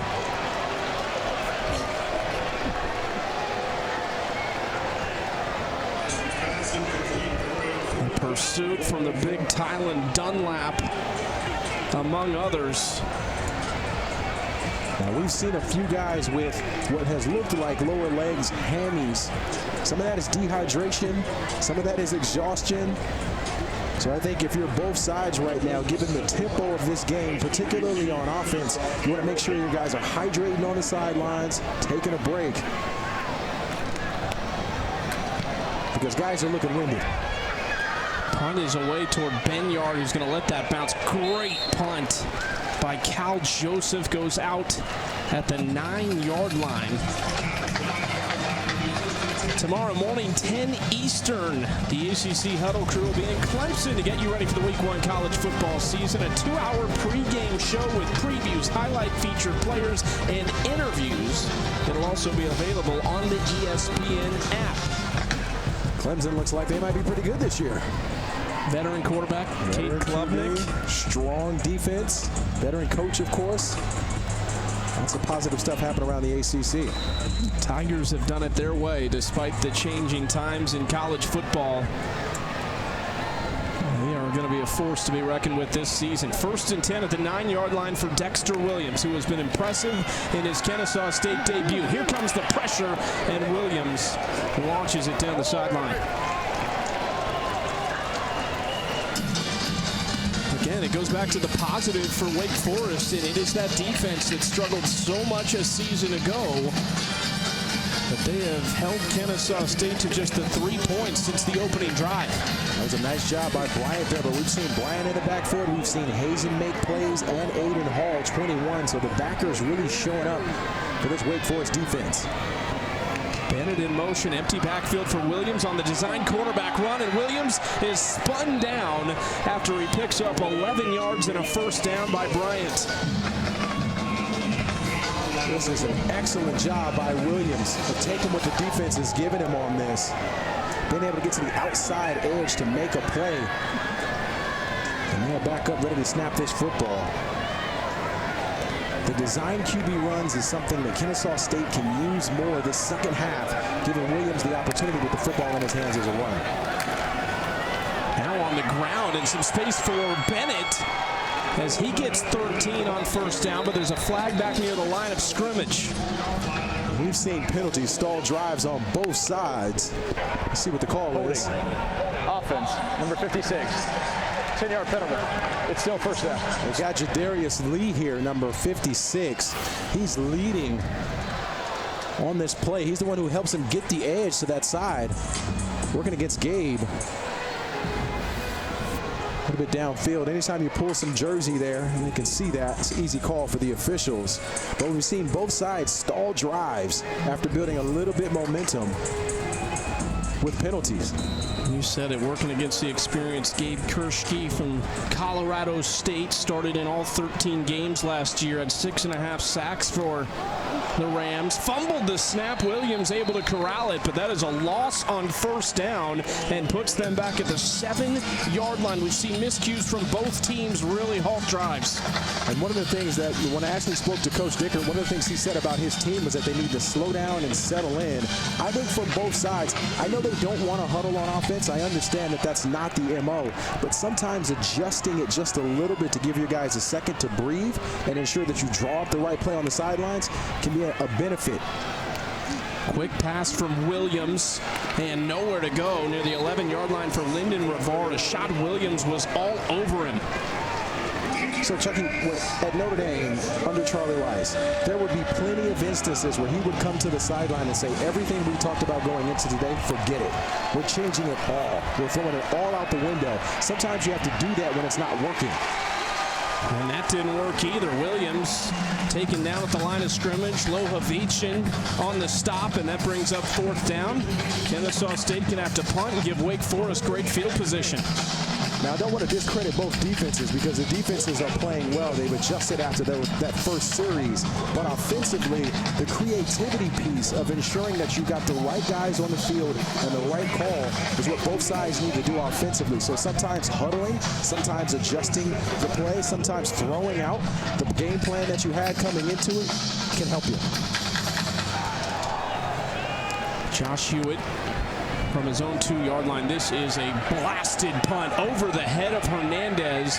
It takes a Wake Forest bounce, but that is a great punt by Hewitt. 53 yards. Kennesaw State up 2 in Winston-Salem.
Kennesaw State hoping to add to the list of eye-opening victories in Week 1. We saw one last night, USF over 25th-ranked Boise State. Jake Dickert hoping that does not happen. He new man in charge after 11 seasons with Dave Clawson as head coach. Took over in 2014, led them to 7 straight bowls from 2016 to 2022, went 5-2 in those. And one thing we heard from this Wake Forest staff is the positivity there. Big play down the sideline, something Wake Forest has desperately needed. It's Karate Brinson, the Tennessee State transfer, with a flag down on the field. Well, this is exactly what you need if you're the Demon Deacons. You see Ashford gets to the outside, an awesome throw on the money there. Face mask.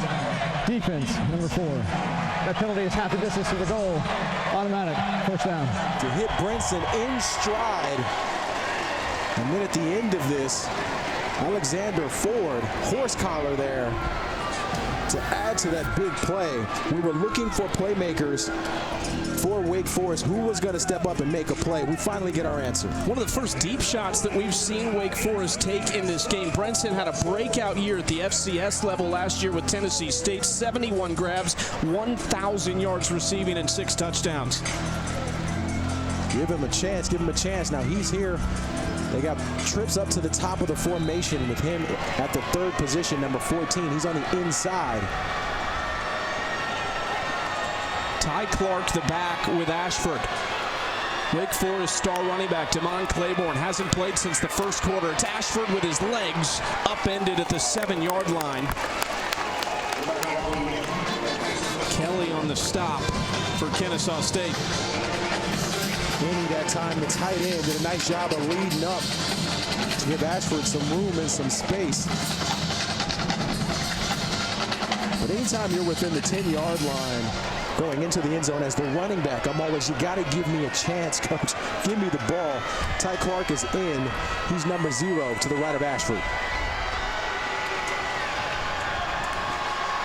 Second down for Wake Forest. Ashford on the keeper, and this is a design quarterback run, just nowhere to go. Dives forward to the 8-yard line to lose just 1 on the play. Milan Jones, one of the Owls, in on the stop.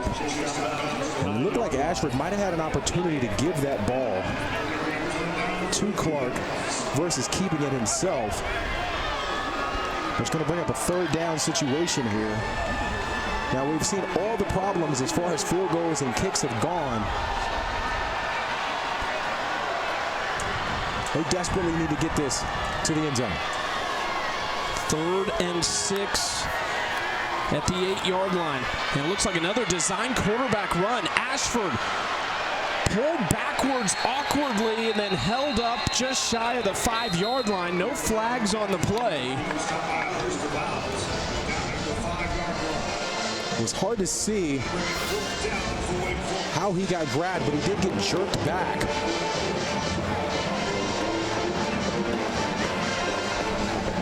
A lot of bodies, a lot of white jerseys in there as well. It's probably hard to see in live action, but sets up a field goal attempt for Wake Forest. Connor Calvert. A chip shot, not quite all the way at the left hash. From about 23 yards to retake the lead. The kick is up and splits the uprights to put the Demon Deacons on top 10-9.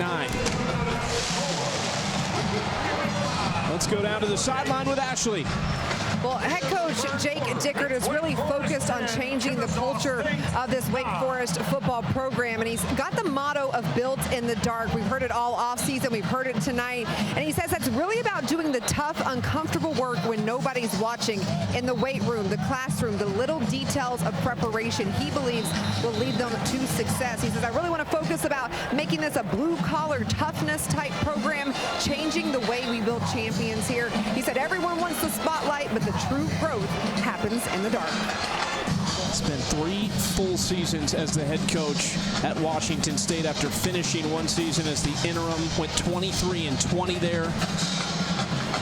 And now comes all the way to Winston-Salem to try to build this Wake Forest program back to where they were in the 2017 to 2022 range.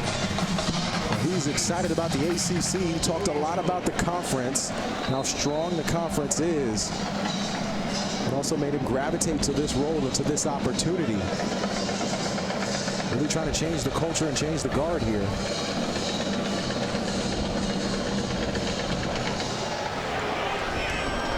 Moving away toward the end zone, another touchback for Caleb Carlson. It was one of the things that Dickert's offensive coordinator Robbie Zell talked about when he took this Wake Forest job with Dickert after not going to Washington State with him. He said, I remember Wake Forest when I was in middle school and high school really bursting on the scene. And this was in like the 2006, 7, 8 range. Yeah. They went 28-12 over a 3-year period. They've had success here in Winston-Salem. Well, the other piece is just the facilities, too. When you're recruiting for student athletes, they look at where they're going to be, the locker room, the weight room. That's the other thing that Wake Forest has invested in and made these coaches say this is a wonderful opportunity to come and compete. Dexter Williams and company looking for a response. Nothing doing on the ground there. Lohavichin making the stop for Wake Forest.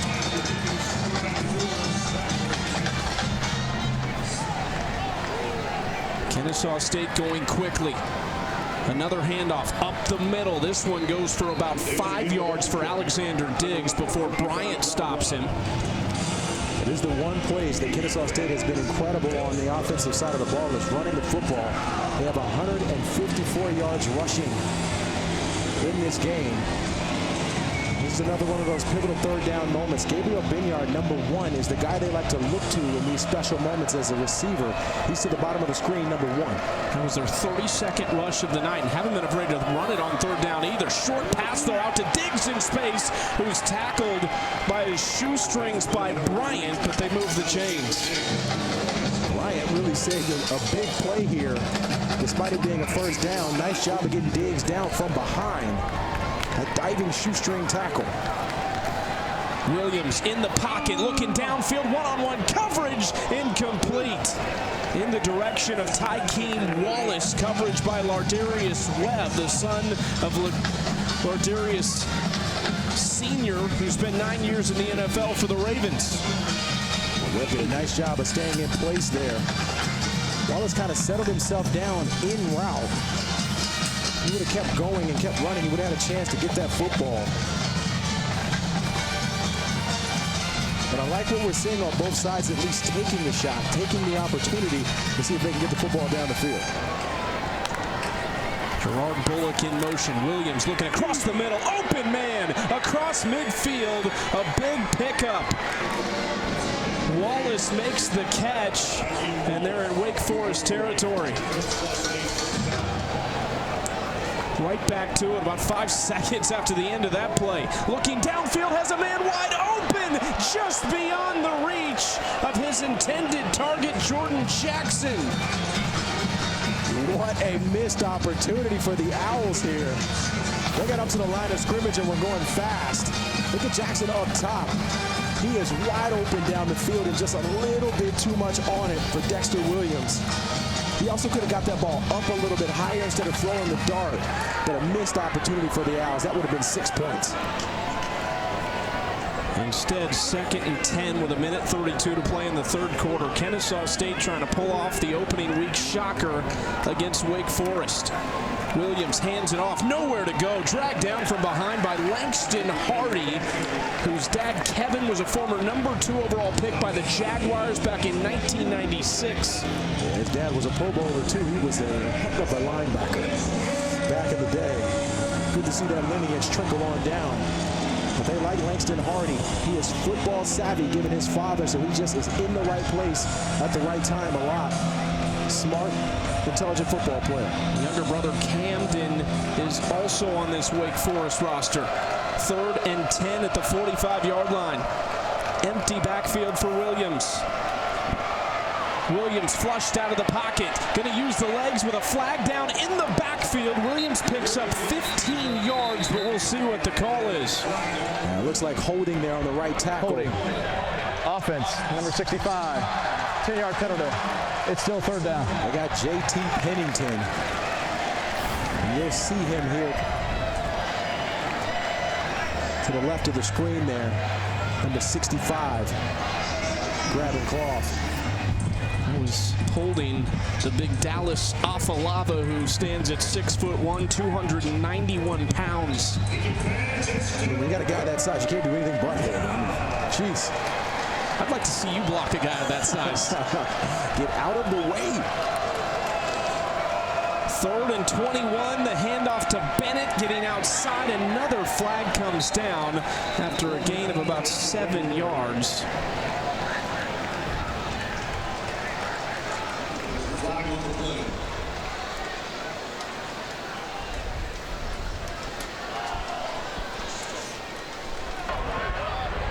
Holding. Offense, number 76. 10-yard penalty. It's still 3rd down. Milovac here, 76 at the top of the screen there. A little bit on that at the end of that play there. Added on to Newer, defensive end for Wake Forest. Well, there's not much in the playbook when it's 3rd and forever. So in this instance, you're just trying to claw back a few yards to put yourself in position to punt. Sometimes you see teams run screen plays or even draws here. 3rd and 30, it is a draw. Williams ran into his own man and slides down for a loss of a yard. And that's going to take us to the 4th quarter. Jerry Mack and Kennesaw State giving Wake Forest all they bargained for so far. But Jake Dickert and company up 1 going to the final quarter in Winston-Salem.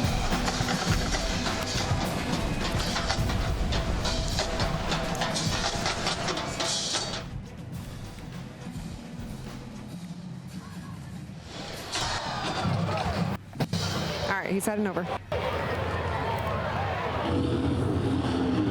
Gotta get loud on it.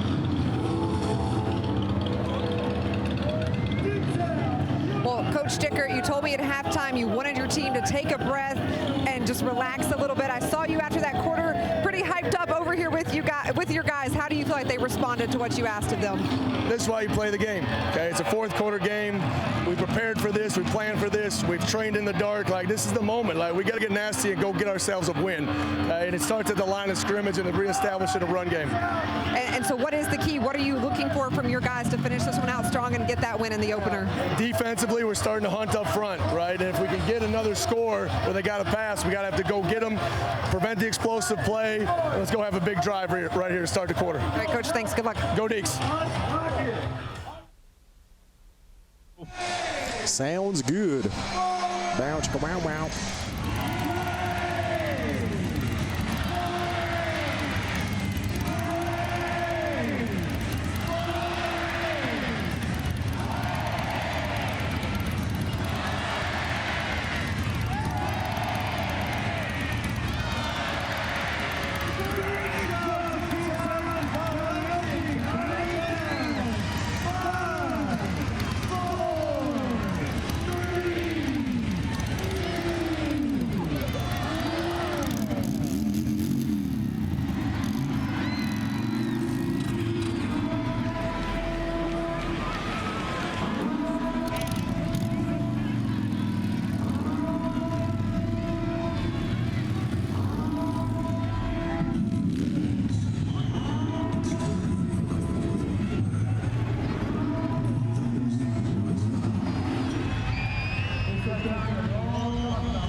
Well, Coach Dickert, you told me at halftime you wanted your team to take a breath and just relax a little bit. I saw you after that quarter pretty hyped up over here with your guys. How do you feel like they responded to what you asked of them?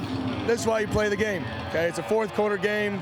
We prepared for this, we planned for this, we've trained in the dark. Like, this is the moment. Like, we got to get nasty and go get ourselves a win. And it starts at the line of scrimmage and reestablishing a run game. And so what is the key? What are you looking for from your guys to finish this one out strong and get that win in the opener? Defensively, we're starting to hunt up front, right? And if we can get another score, then they got to pass. We got to have to go get them, prevent the explosive play.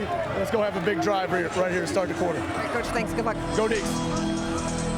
Wake Forest will take over with the football at their own 15-yard line after the 50-yard punt by Hewitt, who's been a bit of a weapon here on the last couple punts for Kennesaw State. Robby Ashford, his debut for Wake Forest. What do you want to see on this drive right here? We want to see some poise from the experienced quarterback. He's done a pretty good job here all game of controlling the football on his side. But I want to see him try to stretch the field a little bit. This is a moment where you can take over. One player can make a play to make a difference. I want to see him command this offense and make a big play. Chris Barnes is back in the game for Wake Forest. Ashford takes off and gets a touch over 5 yards on the first down run, tripped up by Baron Hobson. And that is a great sign to get Barnes back on offense for Wake Forest, because he is a weapon on the outside. He's got a matchup on the outside right now with Caleb Offord, number 2, down at the bottom of the screen.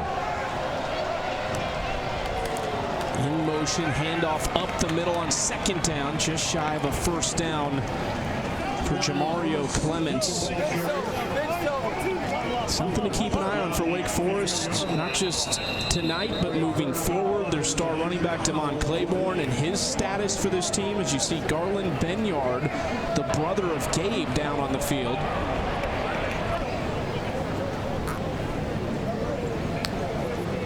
For Kennesaw State, Benyard defensively is one of their leaders. Very instinctive. Officials timeout for an injured defensive player. He's done a nice job tackling in space tonight, too.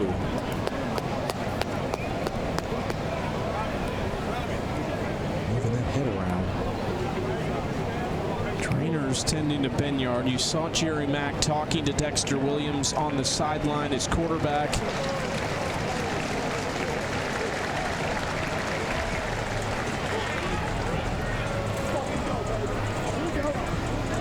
Kennesaw State has ran 17 more plays offensively, but 69 for them, 52 for Wake Forest. The offenses haven't necessarily moved the ball consistently, but man, we have been at full speed since the opening kickoff. But I like the change here now that we're seeing with Wake Forest, where they're getting in the huddle, giving themselves a chance to rest just a bit. And they've got a first down on 3rd and short.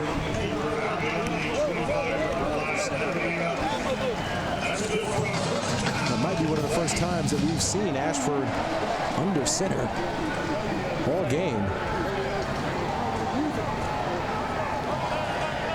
There's going to be kids growing up today that don't know what that is when somebody goes under center. Incredible. What's going on here? What's the I formation? Just incredible. 1st and 10. Ashford going to throw it. Rolling out and dumps it off to his running back, Clements. 7-yard pickup. Nice job stretching the field here. That's an excellent first down play. Pick up 7-8 yards. Keep the momentum going. Clements stays in the backfield. He'll receive the carry again. He's met in the backfield immediately by Jaden Kelly, the Norfolk State transfer. He has bounced around from team to team trying to find a hole, and feels like he's found one here. Excellent job coming up and making a big play to set up the 3rd down. He came from Norfolk State, but he only spent the spring there. He played last year at Arkansas Pine Bluff, where he was all SWAC second team.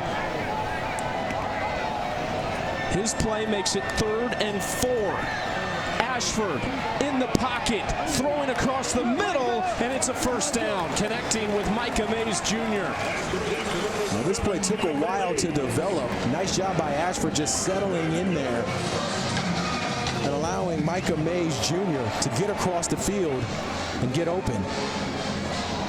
You have to think at this point, though, Chucky, that exhaustion, tiredness on both sides, all sides, has to be starting to settle in here. They're playing fast and moving quickly. Just under 12 minutes to play in the fourth quarter. Ashford throwing quickly out wide and dragged down around the 40-yard line is Hernandez. Offord making the tackle.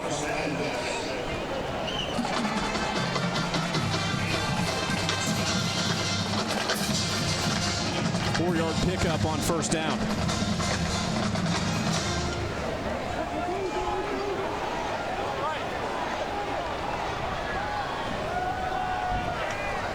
Wake Forest starting to take a little bit more of the play clock as this game rolls on.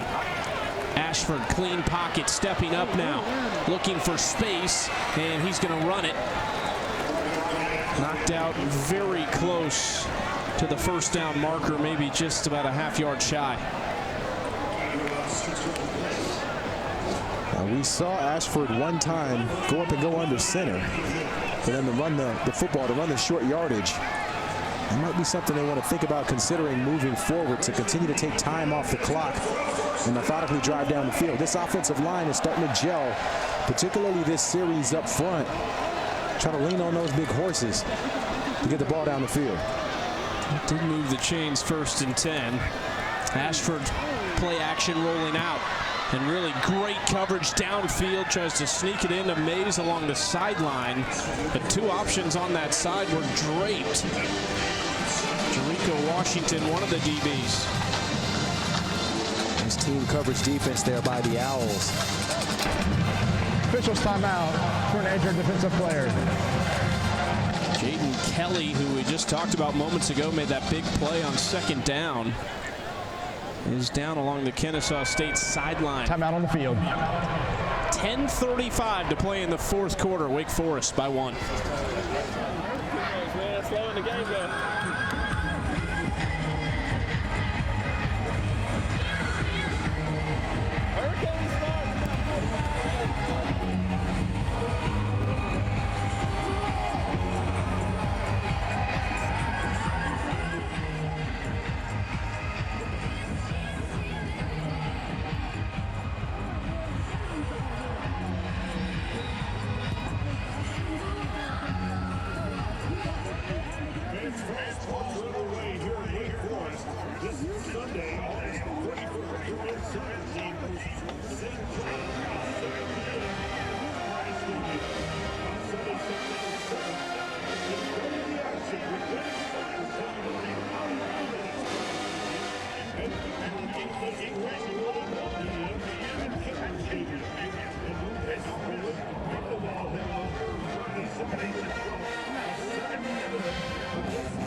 Georgia Tech looking for a big opener on the road at Colorado. This As he told you, leading in that game right now. Ashford stepping up and finding an open man. Look at the soft hands of Any Falai, who leads them with 4 grabs tonight and over 50 yards receiving. What a catch. He did a nice job of turning sideways to get this football. Fingertips on the ball. He's got some strong fingertips there. That's where those finger workouts, you know, where they have those little arm things. You do those. Always cap off a workout at the end. It helps. Comes in handy. We need to get the grip strength test for you up in the booth. Handoff up the middle. Clark hit hard after a 4-yard pickup. One of the things that Jake Dickert told us about the construction of this team in the second portal window, which is in the spring, they brought 4 tight ends in. Yeah, that was a position that, from Dickert's perspective, they needed to bolster and get solid at. They did so in that transfer portal, and Any has been outstanding today as a blocker, and he also showing you those soft hands.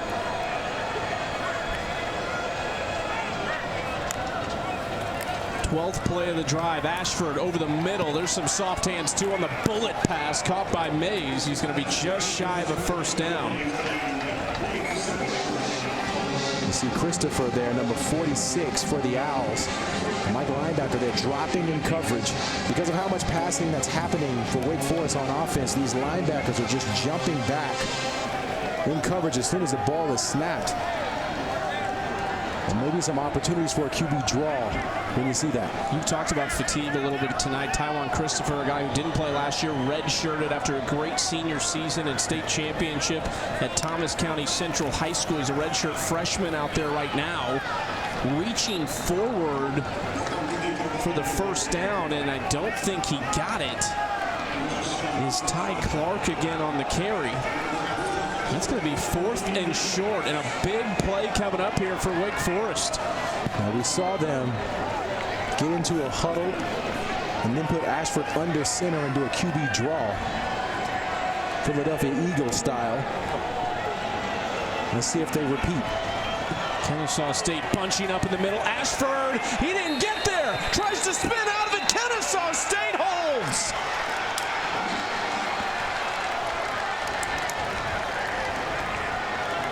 They were all over Robby Ashford from the beginning of that play, and a late flag comes down on the far side of the field.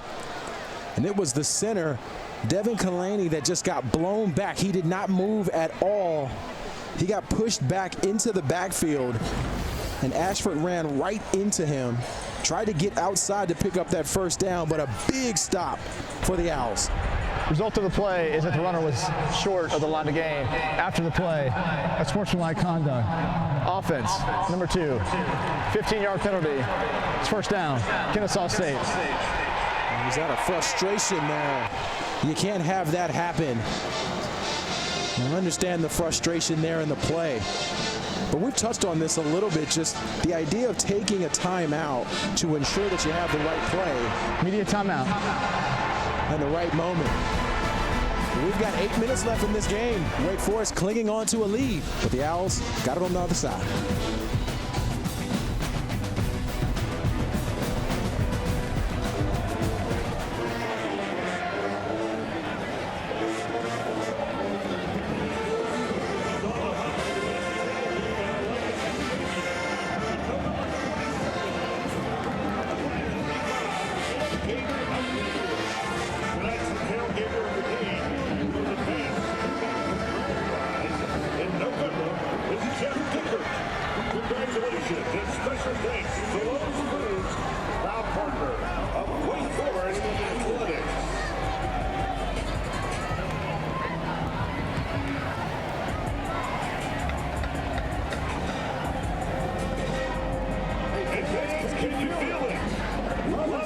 To get eyes on their new quarterbacks for the first time. I think they both have been solid. I think I would grade the play solid for both quarterbacks. Neither of them have turned the ball over. Not a lot of forced things, making quick decisions. Solid performance right now for the 2 quarterbacks. Williams with Bennett in the Kennesaw State backfield. The Owls looking for a shocker. Throwing into the flats, incomplete pass intended for Gerard Bullock Jr. Wasn't going to go anywhere, even if it was complete. I know we have 8 minutes left in this game, Chucky, but this is a big moment for the Owls offensively. They desperately need a methodical drive. Not only because they're down, they haven't gotten much momentum on offense. So it feels like this is a moment where if you're going to try to stretch to get back on top in this game, you have to do it now. When we have seen long drives, neither team seems to be able to finish them off as Bennett bounces off of one man, and he's cut down at the 44-yard line. A gain of just 2 on the play and tackled by Zamari Stevenson. And Bennett had a chance to get up the field. He opted to continue to go outside. I think he could have picked up a few more yards to make it 3rd down and manageable. 3rd and 8. Williams a little slower this time, making sure his team gets the call. And movement on the near side of the field. Gabe Benyard jumped. False start. Offense, number 1. 5-yard penalty. It's still 3rd down. The penalties have been a problem for Kennesaw State on offense.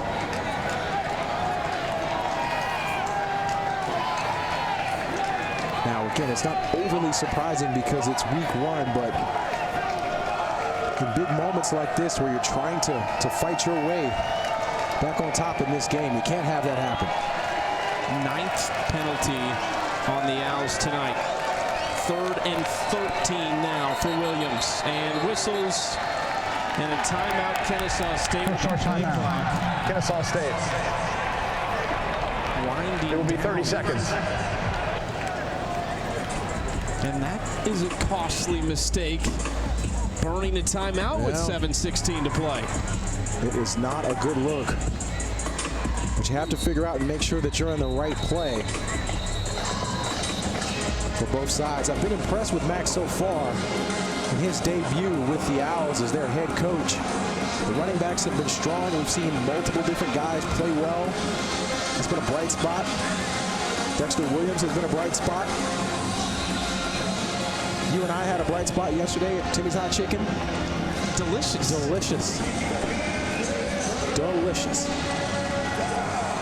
3rd and 13 for Kennesaw State. Williams looking to run. He's hit in the backfield and dropped. Big play. Gabe Kurski.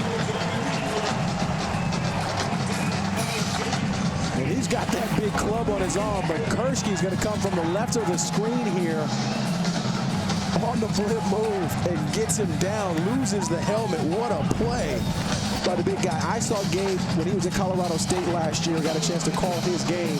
He was making plays then, no surprise. But it continues for the big guy up front. It's another one with a dad who played college ball at UCLA. Sister swam there. His brother Blake is a lacrosse player at Denver.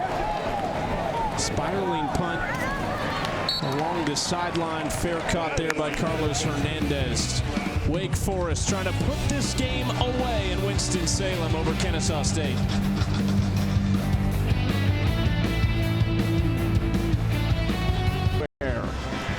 First and 10 for Wake Forest at their own 20-yard line. A chance to put this game to bed. Quickly getting it out to the playmaker we've seen kind of in and out of the game in the second half, Chris Barnes, but they want to get him touches if he's out there. And you can't blame him there. But this is one of those moments where, for Wake Forest, there's 6.5 minutes left in this football game. Keep the football on the ground as much as you can. I know this is a passing offense. I know they want to stretch the field, but keep that ball on the ground to run the clock out. And they listen to you on this play. Come up about 3 yards shy of a first down with Clements. That last drive went 14 plays, 58 yards in 6.5 minutes, but no points. We've seen a couple of those for them. Got to think that that'll be one of the focus, finishing drives next week. Definitely textbook thing to work on after week 1. Learning how to finish drives and situational football, as a lot of coaches like to mention. But Wake Forest has an opportunity to put this game away with a first down here. 5 for 14 on 3rd down tonight. 3rd and 3. Just over 5.5 minutes to play. 4 on the play clock. Ashford going to throw it. Looking downfield. Plenty of time. Wide open man is caught across the middle. And weaving toward midfield. It's a big play for Micah Mays Jr. And Hayes does an incredible job of settling down into the zone. Watch him at the middle of the screen here. He's going to come and just kind of stop and find that soft spot. Didn't move, waited for his quarterback to find him. Excellent job by the redshirt sophomore. He's a big receiver too, 6'2", 196 pounds. Last year, 218 yards, couple scores. He is their top returning receiver from a season ago. And joined by a number of talented transfers. We talked about Barnes and Hernandez, Burkhalter, among others. 1st and 10 at the 50. Handoff and space on the left side this time. A 9-yard gain on 1st down for Clements. Nice job of Clements getting outside of Antonio Stevens. The free safety came down and was supposed to protect the edge. But Clements was able to get outside of him. 41 rushes as a team for Wake Forest, 133 yards on the ground. And there's their main man, Demond Claiborne, whose status will be followed very closely by not just Demon Deacon fans, but the ACC as a whole. Absolutely. Their star running back injured in the first quarter of this game. Nice play, but still enough to get a 1st down for Clements. Tackled by Hobson quickly. Hobson was there. A nice job by Clements of lowering that shoulder and making sure that when he got tackled, he fell forward for the 1st down. You remember Kennesaw State had to burn a timeout on their last offensive possession with the play clock winding down to avoid a delay of game penalty. That drive ended up stalling anyway, but Wake Forest is going to be able to really eat this clock. 1st and 10 at the Kennesaw State 40-yard line. Ashford handoff to Clements following his tight end for live, but not for much, maybe 3. And they're the Owls on the other side on defense.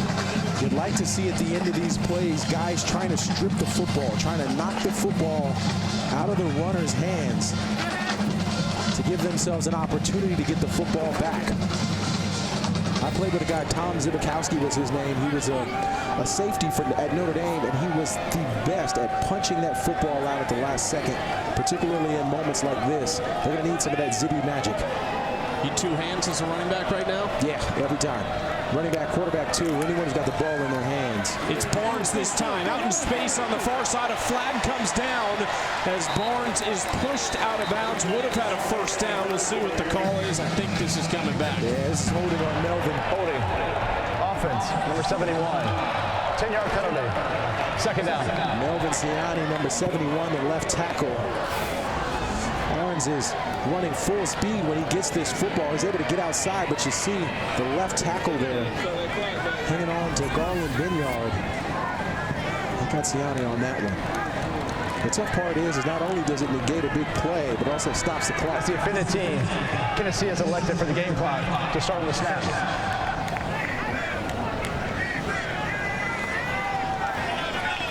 2nd and 17 with 2:28 to play in the 4th quarter. 2 timeouts for Kennesaw State. And it's 2nd and very long.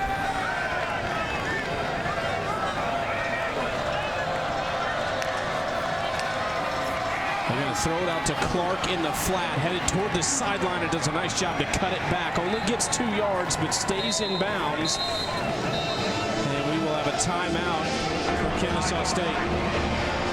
2nd charge timeout. Kennesaw State. It'll be 30 seconds. We're continuing to see, I know we're getting towards the end of the game here, but a lot of guys huffing and puffing. This is where the cramps start to come out. So you got to make sure that even in these moments going to the sidelines that you're getting your water, you're getting your hydration. Neither of these teams will care too much about how it happened. Just get that week 1 win. Absolutely. You know, I understand this is early in the season for Wake Forest, but when you look at their schedule, they don't have the easiest schedule. So a lot of teams count being bowl eligible as a big win for the season. Wins like this, wins against teams early in the season, that starts to add up for later. So it's critical for Wake Forest to put themselves in position to get their first W. They do get a chance to get rolling, though. They have 4 straight home games to start the season. 3rd and 15. The keeper for Ashford. The pursuit coming his way, and he is able to get down before the sideline to keep the clock running. They will use their final timeout. Caleb Offord on the stop, so with 2:12 left, it's 4th down. 3rd charge timeout. Kennesaw State. It'll be 30 seconds. Please reset the game clock to 2 minutes, 13 seconds. You talked about the Wake Forest schedule. It's Western Carolina here next, and then ACC play opens with NC State and Georgia Tech. Not easy games, but you get them here at home before you go to Blacksburg on October 4th. I mean, you look at this schedule early on, they need to get a couple of wins. They can get a couple of wins early on before getting into that schedule on the road. They'll set themselves up to have a decent season. And you would think a team like this with all of these new pieces, and the same goes for Kennesaw State, it's just going to trend upward from here. Absolutely. And you have to think, too, for Wake Forest, they've got this underdog mentality because no one in the conference has really thought that they were going to turn into much. So a big win here today, I think, will bode well for their confidence moving forward.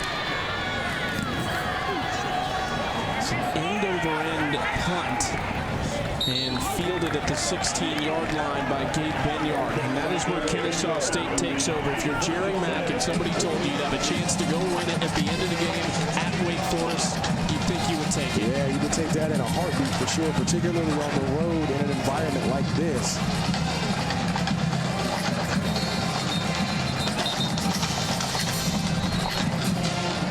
.207 left in this 4th quarter. The guy who has led for them receiving, Benyard, he's got 5 catches for 103 yards.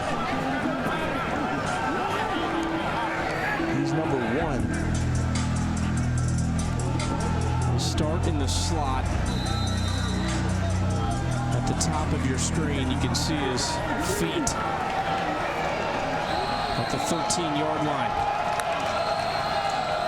Williams rolling to his left, looking downfield and looking for Benyard just behind him as he slipped on the turf. 2nd and 10. And he had an opportunity there to settle down, to make that a little bit of an easier catch and throw. He's been dynamic all game. I love the call, though, of giving Williams the opportunity to get out of the pocket in a bootleg.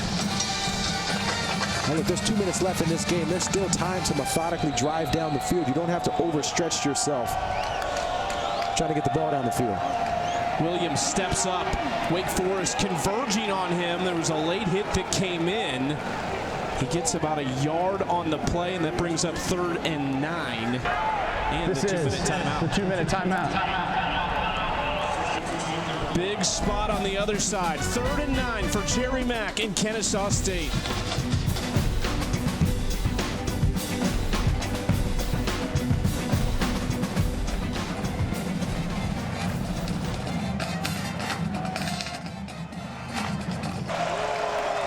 Jake Dickert's debut as head coach of Wake Forest. 3rd and 9 for Dexter Williams and company. Williams, pressure coming, incomplete pass. Dallas Afalava was in his face. And Dallas got there in a hurry to put the pressure on Williams to force an errant throw. This is it. This is it. And the guy to point out here is Gabriel Benyard, number 1. He'll be in the slot. He's had a terrific game.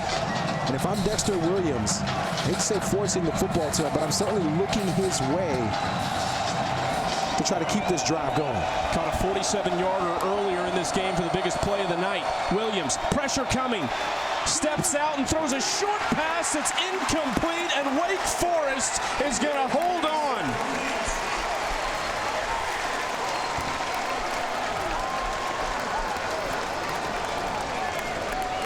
Now, there was a lot of pressure in Williams' face to start this, but you want him to continue to look with his eyes downfield.